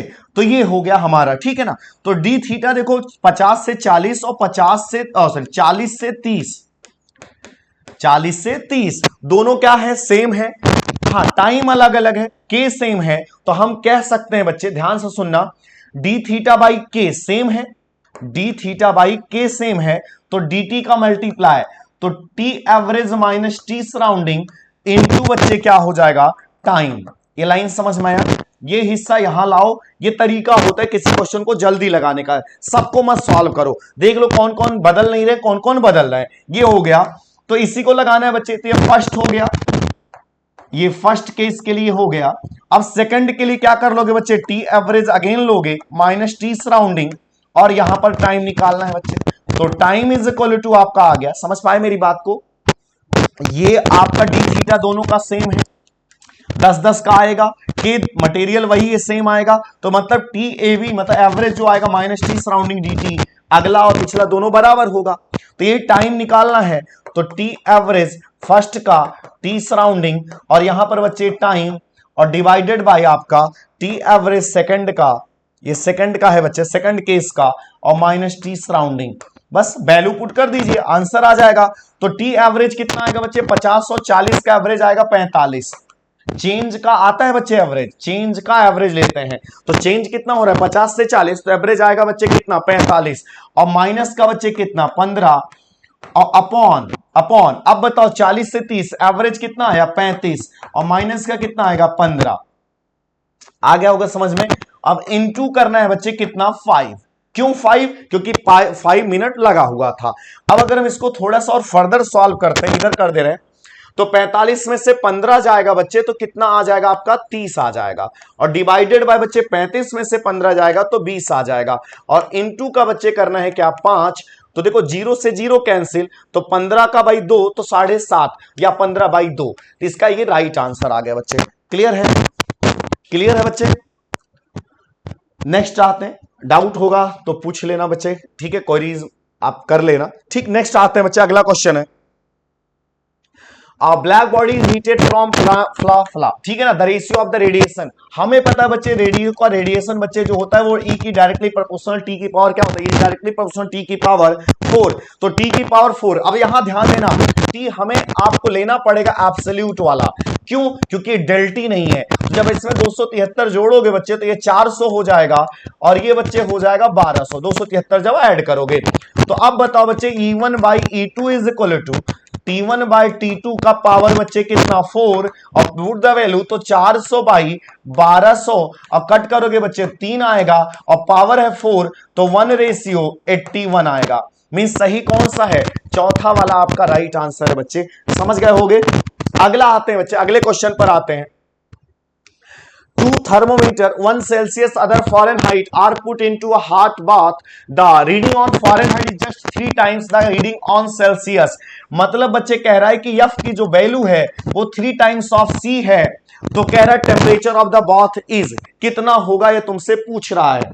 तो सिंपल सा हमें पता है बच्चे C minus 0 upon 100 must be equal होता है F माइनस 32 बाई 180, और F की वैल्यू कह रहा 3 टाइम्स ऑफ C है, तो 3 टाइम्स ऑफ C रखोगे तो 180, और यहां बच्चे C बाई 100, 0 से 0 कैंसिल आउट, क्रॉस मल्टीप्लाई कर लो बच्चे, तो आएगा 18C is equal to 30C, और माइनस का बच्चे 320 है ना बच्चे। अब ये जब देखो ये इधर जाएगा और ये इधर जाएगा, तो ये इधर जाएगा बच्चे, बचेगा 12C, और इधर आएगा बच्चे 320। अब 4 से कट करोगे 3 आएगा, और 4 8 32 80 आएगा, तो 80 बाई बच्चे 3 डिग्री C, तो 80 बाई 3 डिग्री C इसका बच्चे क्या आ जाएगा, राइट आंसर आ जाएगा। समझ गए?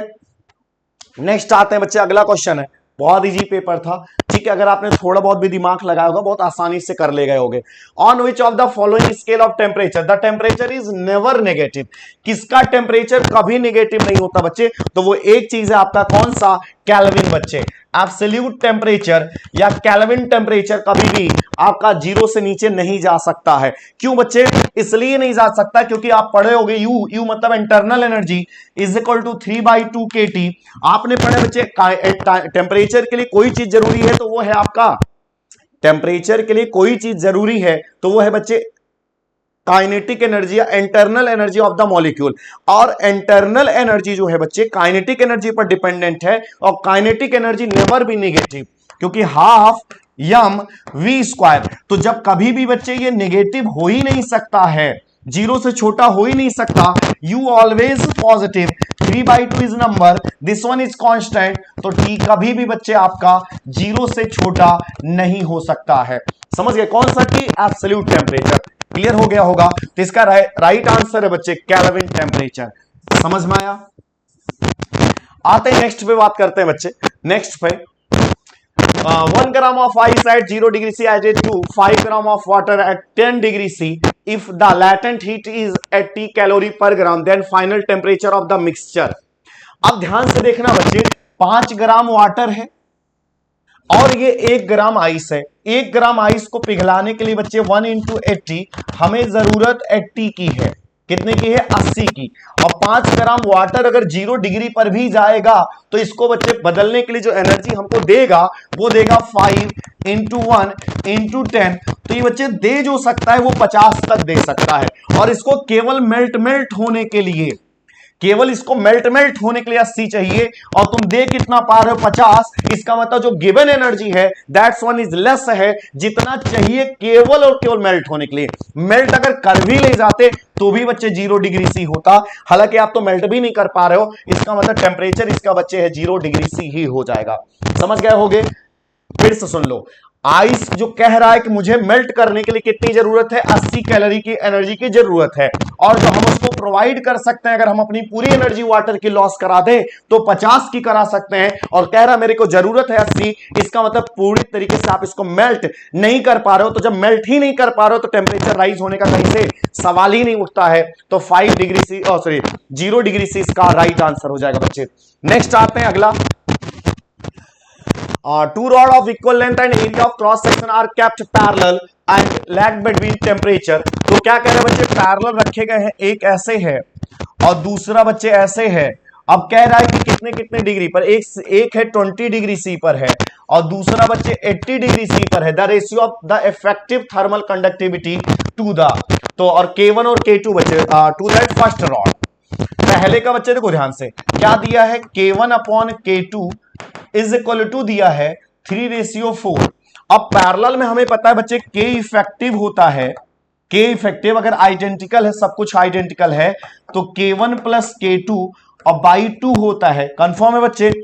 अब हमें कह रहा है कि क्या थर्मल कंडक्टिविटी, कौन सा इफेक्टिव को K1 से डिवाइड करो, तो K1 से जब डिवाइड करोगे बच्चे तो K effective upon K1 is equal to 1 plus K2 by K1 और डिवाइडेड बाय बच्चे 2। यही आपका आंसर हो जाएगा बच्चे। तो सॉल्व अगर हम करते हैं तो 1 प्लस K2 बाई K1 कितना आएगा 4/3 और डिवाइडेड बाय बच्चे 2, तो यहां पर 3 आएगा, तो 3 4 7 और 7/6। कैसे 3 और 4 7 और 3 2 जा 6, 7:6 बच्चे इसका राइट आंसर आ जाएगा। तो आंसर है बच्चे सेकंड, ये राइट आंसर होगा इसका। समझ गए होगे बच्चे?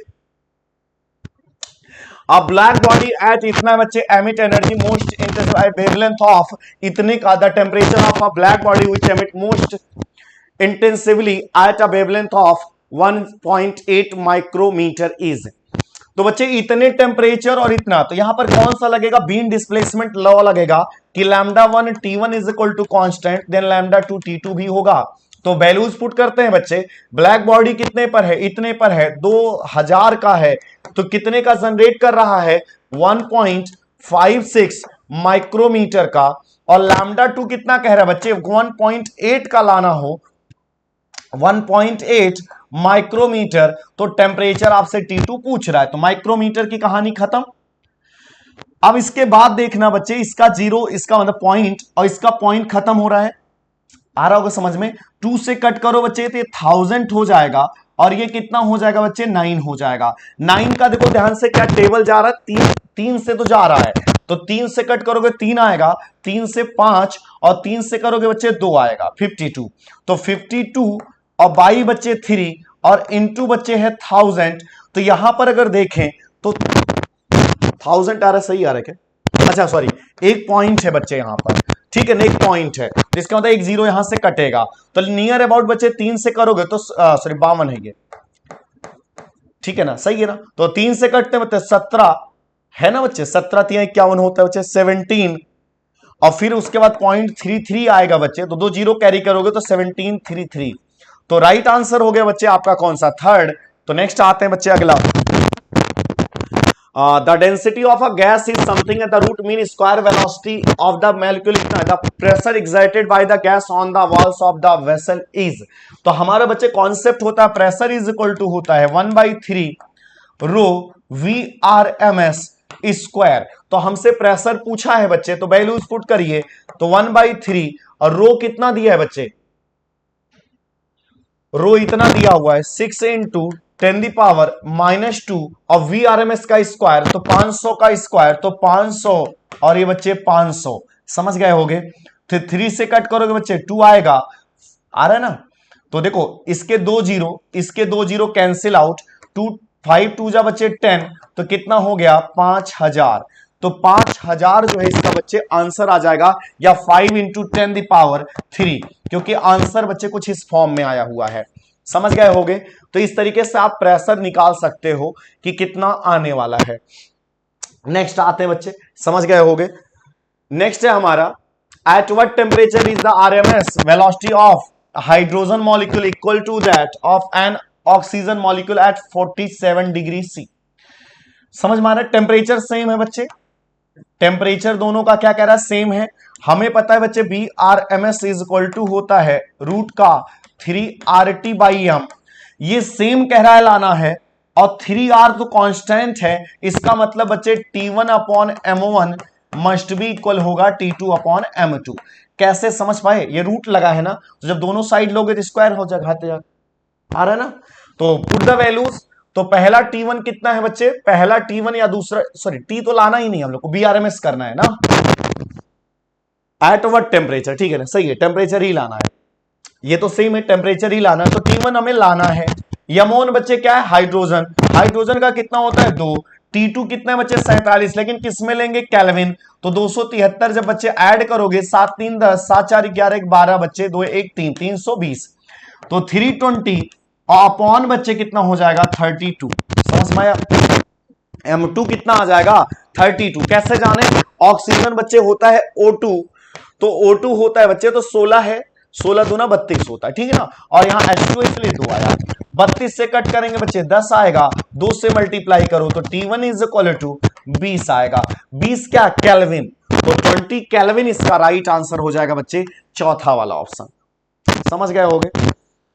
नेक्स्ट आते हैं बच्चे, अगला क्वेश्चन है हमारा, if 2 moles of an ideal monoatomic gas, ध्यान से देखना, ये सब देखना होता है। Monoatomic gas temperature T0 is mixed with 4 mole of another ideal, monoatomic gas है, तो जब भी दोनों सेम रहा करें बच्चे और 2 T0 है, तो फार्मूला होता है बच्चे μ1 T1 प्लस μ2 T2 ऐसे सो ऑन अपॉन बच्चे μ1 प्लस μ2 का सो ऑन, ठीक है ना, सबका सम। ये हमारा होता है मिक्स टेम्परेचर, जो भी कुछ आने वाला है। पुट द वैल्यू, तो μ1 कितना है बच्चे, तो μ1 आपका है बच्चे 2, और T1 कितना है बच्चे T0, और अगले का बच्चे मोल कितना है 4, अगले का कितना है 4, और ये भी कितना टेम्परेचर बच्चे 2 T0, और डिवाइडेड बाय बच्चे 4 और 2 कितना हो गया 6, तो ये 4 2 जा 8, और ये 2 कितना आ जाएगा बच्चे 10 T0 और बाई 6, तो सॉल्व करोगे बच्चे तो T जो आपका आएगा वो आएगा, 2 से कट करोगे तो 5 T0 और बाई 3, तो राइट आंसर कौन सा है बच्चे, आपका आंसर हो जाएगा फर्स्ट राइट आंसर, ठीक है ना, समझ गए होगे। नेक्स्ट आते हैं, अगला क्वेश्चन है, A gaseous mixture enclosed in vessel contain 1 gram mole of gas A and another V. अब इसका मोल नहीं दिया, at a temperature T the gases A and B do not react, कोई भी रिएक्ट नहीं कर रहे हैं, other assumed to be ideal, तो the number of gram mole V if gamma for the gaseous mixture is 19/13, कुछ इस तरीके से दिया हुआ है बच्चे। तो कैसे आप बता सकते हो, कैसे आप सोच सकते हो, तो सिंपल सा तरीका है बच्चे आपके पास कि आपका U जो होगा, एनर्जी जो होगा वो U1 प्लस U2 के बराबर, दो ही तरीका होता है बच्चे, क्या कि नंबर ऑफ एंटिटीज बराबर रखो, शुरू की और बाद की, और पोटेंशियल इंटरनल एनर्जी टोटल को जो भी है कंपेयर करके भी कर सकते हो, ठीक है ना। तो बच्चे आते हैं, तो क्या करना है, U is equal to U1 plus U2, अगर ऐसे लगाते हो तो होता है बच्चे म्यू CB डेल T, तो म्यू कितना हो गया μ1 प्लस μ2, आ रहे बच्चे, पहला और दूसरे गैस का CB, और CB किसका बच्चे, मिक्स का, तो मिक्स का हो जाएगा R अपॉन गामा -1, गामा यहां बच्चे मिक्स है, और डेल T, टेम्परेचर तो सेम ही रखना है बच्चे, तो del T is equal to ऐसे ही आपका हो जाएगा μ1 CB बोले तो R upon gamma 1 -1 del T, same ऐसे दूसरा हो जाएगा बच्चे म्यू R, CB की वैल्यू रखना हो बच्चे, तो μ2 CR अपॉन गामा 2 -1, ये म्यू मतलब मोल, म्यू CB डेल T लगा रहा हूं लगातार, ये डेल T बच्चे, तो डेल T R, ये सारा बच्चे देखो कैंसिल हो गया, समझ गए होगे। तो अब आप सिंपल सा लगा सकते हो, तो गैसेस 1 मोल है बच्चे, तो पहला गैस का 1 है और दूसरे का मान लीजिए μ2 है। गामा मिक्स कितना दे रहा है, 19/13 और -1 और इज इक्वल टू μ1 बच्चे। तो μ1 कितना लिए हो 1 और गामा 1 कौन सा गैस है, gases mixture include contain 1 gas A gamma अच्छा दिया हुआ है, ठीक है ना। 5/3 है तो 5/3 -1 और प्लस का बच्चे हो जाएगा μ2 जो कि आपको लाना है गामा 2 बच्चे। तो गामा 2 कहां है, गामा 2 आपको दिया है 7/5 तो 7/5 -1। अब सॉल्व कर लेते हैं बच्चे, जो आ जाएगा वही आंसर है आपका। तो देखते हैं क्या आता है। अब देखो यहां 3 आएगा 3 और ये ऊपर जाएगा तो 3/2 आ जाएगा बच्चे, प्लस 3 और 3 ऊपर 3/2 आ जाएगा। यहां बच्चे 5 आएगा तो नीचे बचेगा 2 और ऊपर जाएगा 5 μ2 और नीचे आएगा बच्चे 2 इज इक्वल टू। अब यहां ध्यान से देखते हैं तो यहां 13 आएगा बच्चे 13 और जब 13 आएगा तो बचेगा कितना बच्चे 6 और 13 ऊपर चला जाएगा तो 13 1 प्लस μ2 1 प्लस μ2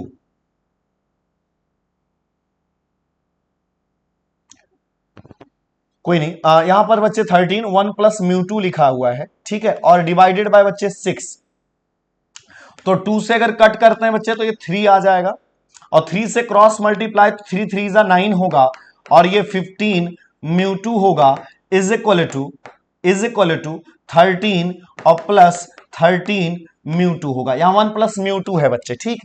तो देखो ध्यान से ये 9 इस साइड और ये इस साइड तो 15 में से 13 तो आएगा 2 μ2 और इज इक्वल टू बच्चे 13 माइनस 9 करोगे बच्चे तो 4 आएगा और 2 से कट करोगे तो 2 तो μ2 कितना था 2 मोल था तो ये इसका बच्चे राइट आंसर हो जाएगा। समझ गए, ये थोड़ा सा कैलकुलेटिव था लेकिन समझ गए होगे। internal energy of n1 mole of hydrogen gas at temperature T is equal to the internal energy of n2 mole of helium gas at temperature 3T then the ratio of n1 and n2।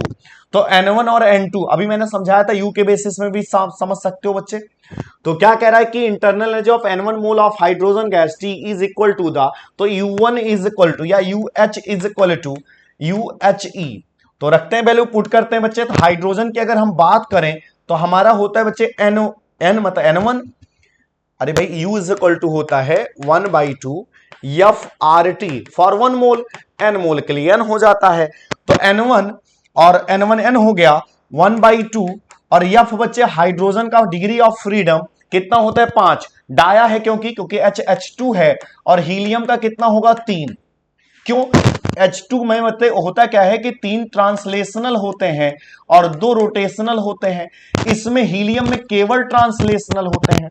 समझ गए, तो 1/2 F R और T बच्चे, पहले का तो T है, दूसरे में देखना ये N2 है बच्चे और 1/2 F बच्चे कितना है इसका 3 और R क्या होगा बच्चे वही होगा T लेकिन इसका 3T है। तो हमसे पूछा क्या है N1/N2, तो N1/N2 पहले तो 1/2 R 1/2 और R कैंसिल हो गया, T से T आपका कैंसिल हो गया तो N1/N2 बच्चे यहां 5 बचा हुआ है, 3 3 जा 9 बचा हुआ है तो कितना आ गया बच्चे 9/5, 9/5 इसका राइट आंसर हो गया। तो थर्ड इसका बच्चे राइट आंसर हो गया। समझ गए होगे, ठीक है। तो कितना आ गया 9/5 इसका राइट आंसर आ रहा है कि कितना हो गया है, ठीक है ना। नेक्स्ट आते हैं the root mean square velocity VRMS, the average velocity and the root most probable speed of the molecule of the gas are in the ratio। किस रेशियो में होते हैं बच्चे, तो देखो VRMS आपको ऐसे भी पता है बच्चे, राम आपको याद कराया गया होगा, जिसने भी पढ़ाया होगा बच्चे इतना तो याद कराया होगा कि सबसे ज्यादा रूट मीन स्क्वायर फिर एवरेज फिर मोस्ट प्रोबेबल, ठीक है ना। इनका कहानी क्या है, इनका फार्मूला क्या है वो देख लो। इनका फार्मूला होता है बच्चे रूट 3RT और बाई m और इसका होता है बच्चे एवरेज वाले का 8/π RT/m और इसका होता है मोस्ट प्रोबेबल का 2RT/m, ठीक है ना। तो जब आप रेशियो लोगे, जब आप इन तीनों का रेशियो लोगे तो RT/m कैंसिल हो जाएगा तो √3 रेशियो अंडर रूट 8/π को आप कह सकते हो बच्चे 3.2। अब देखो इसका पॉइंट कैंसिल करोगे तो 80 होगा, अब 16 से कट करो 2 और ये 5, 2 से कट करोगे बच्चे कितना आएगा 2.5। समझ गए होंगे। और रेशियो रूट का बच्चे आएगा 2, तो कौन सा राइट आंसर, √3 2.5 और √2, तो ये पहला ऑप्शन बच्चे इसका राइट आंसर आ गया। समझ गए होंगे। अगला क्वेश्चन है बच्चे, the mean free path is average distance covered by a molecule between two successive collision. तो इतना तो कंफर्म बच्चे, तो फार्मूला है बच्चे, यही होगा, हाँ यही होगा बच्चे, ठीक है ना, 1/√2 n पाई डी स्क्वायर। तो इसका बच्चे राइट आंसर हो गया, ठीक है, समझ गए होंगे।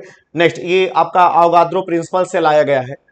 All of the following are properties of ideal gases except, किसको छोड़ करके, gas molecule do not interact with each other except during collision. बिल्कुल सही है बच्चे, कोलिजन को छोड़, इनके बीच में इंटर मॉलिक्यूलर फोर्स कितना होता है, इंटर मॉलिक्यूलर फोर्स 0 होता है। तो अगर इंटर मॉलिक्यूलर फोर्स 0 है तो ये एक दूसरे को ना अट्रैक्ट करते हैं ना रिपेल करते हैं, मतलब किसी भी टाइप का अट्रैक्शन नहीं होता है। तो बात सही है, हाँ कोलिजन के दौरान थोड़ा बहुत होता है। Collision between gas molecules are completely elastic, बिल्कुल सही है बच्चे, क्योंकि इंटर मॉलिक्यूलर फोर्स है नहीं तो किसी भी टाइप से एनर्जी का लॉस ही नहीं है। तो मतलब ये भी बच्चे क्या हो गया, सही है। Volume occupies the molecule is negligible compare to the volume occupied by the gas.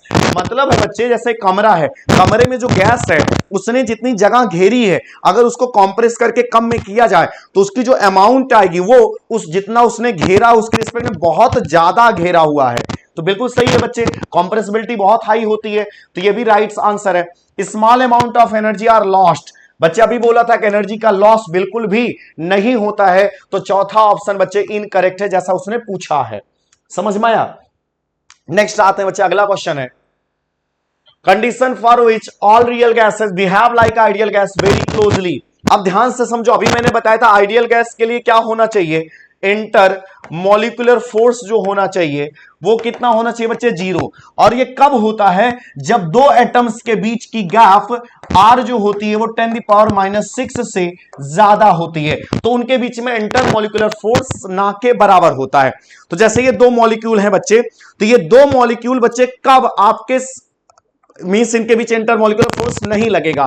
तो इसका कंडीशन ये है बच्चे कि दो मॉलिक्यूल्स हैं, अब अगर इनको डिस्टेंस 10⁻⁻⁶ के करीब ना आने पाए, ये दूर रहें, तो बच्चे इनके बीच में इंटरमॉलिक्यूलर फोर्स कितना रहेगा, 0। तो अब आप बताओ, प्रेशर बढ़ाओगे तो नजदीक आएंगे, प्रेशर घटाओगे तो दूर रहेंगे। तो हमसे क्या कहा जा रहा है, दूर रखना है, 10⁻⁻⁶ से कम नहीं करना है। इसका मतलब हमने जो फोर्स लगाया होगा, जो प्रेशर लगाया होगा वो कम लगाया होगा, ज्यादा लगा देंगे तो पास आ जाएंगे। तो मतलब क्या है बच्चे, प्रेशर कैसा होना चाहिए, प्रेशर आपका बच्चे लो होना चाहिए अगर आइडियल गैस तरीके बिहेव कराना है। दूसरा आता है बच्चे, अगर हम टेम्परेचर राइज करेंगे तो मॉलिक्यूल्स मोर एनर्जेटिक होंगे, तो दूर भागेंगे, वो ज्यादा दूरी गैप बनाना चाहेंगे। इसका मतलब बच्चे टेम्परेचर लेकिन क्या होना चाहिए, टेम्परेचर आपका हाई होना चाहिए। समझ में आई दोनों बातें बच्चे। तो प्रेशर लो, टेम्परेचर हाई, तो हाई टेम्परेचर हाई प्रेशर नहीं, लो टेम्परेचर हाई प्रेशर नहीं, हाई टेम्परेचर लो प्रेशर। बिल्कुल सही है बच्चे कि टेम्परेचर हाई होना चाहिए, प्रेशर लो होना चाहिए। तो थर्ड इज राइट आंसर है बच्चे आइडियल गैस के बिहेवियर के लिए। On which factor does not average translational kinetic energy of gas molecule depend. Does not नहीं बच्चे, गलती से हमने रीड कर दिया शायद, डज है बच्चे, किस पर डिपेंड करता है। तो किस पर डिपेंड करता है, तो रटा रटा याद कर लो बच्चे, काइनेटिक एनर्जी केवल और केवल किस पर डिपेंड करती है, एब्सोल्यूट टेम्परेचर पर, केवल और केवल एब्सोल्यूट टेम्परेचर पर डिपेंड करती है। तो means nature of the gas नहीं, टेम्परेचर। बिल्कुल सही है बच्चे, नेचर पर बिल्कुल करती है और इसी पर डिपेंड करती है। और सेम टेम्परेचर पर कोई भी गैस हो बच्चे, उनकी काइनेटिक एनर्जीज का रेशियो 1:1 ही होता है। समझ गए होगे आई होप बच्चे। तो ये था आपका पूरा डिस्कशन बच्चे, समझ में आया होगा। फिर मिलते हैं बच्चे अगली क्लास के लिए, मींस अगले में आपको बताते हैं, कवर करते हैं, ठीक है। ओके बच्चा पार्टी, गुड नाइट सबको, गुड नाइट।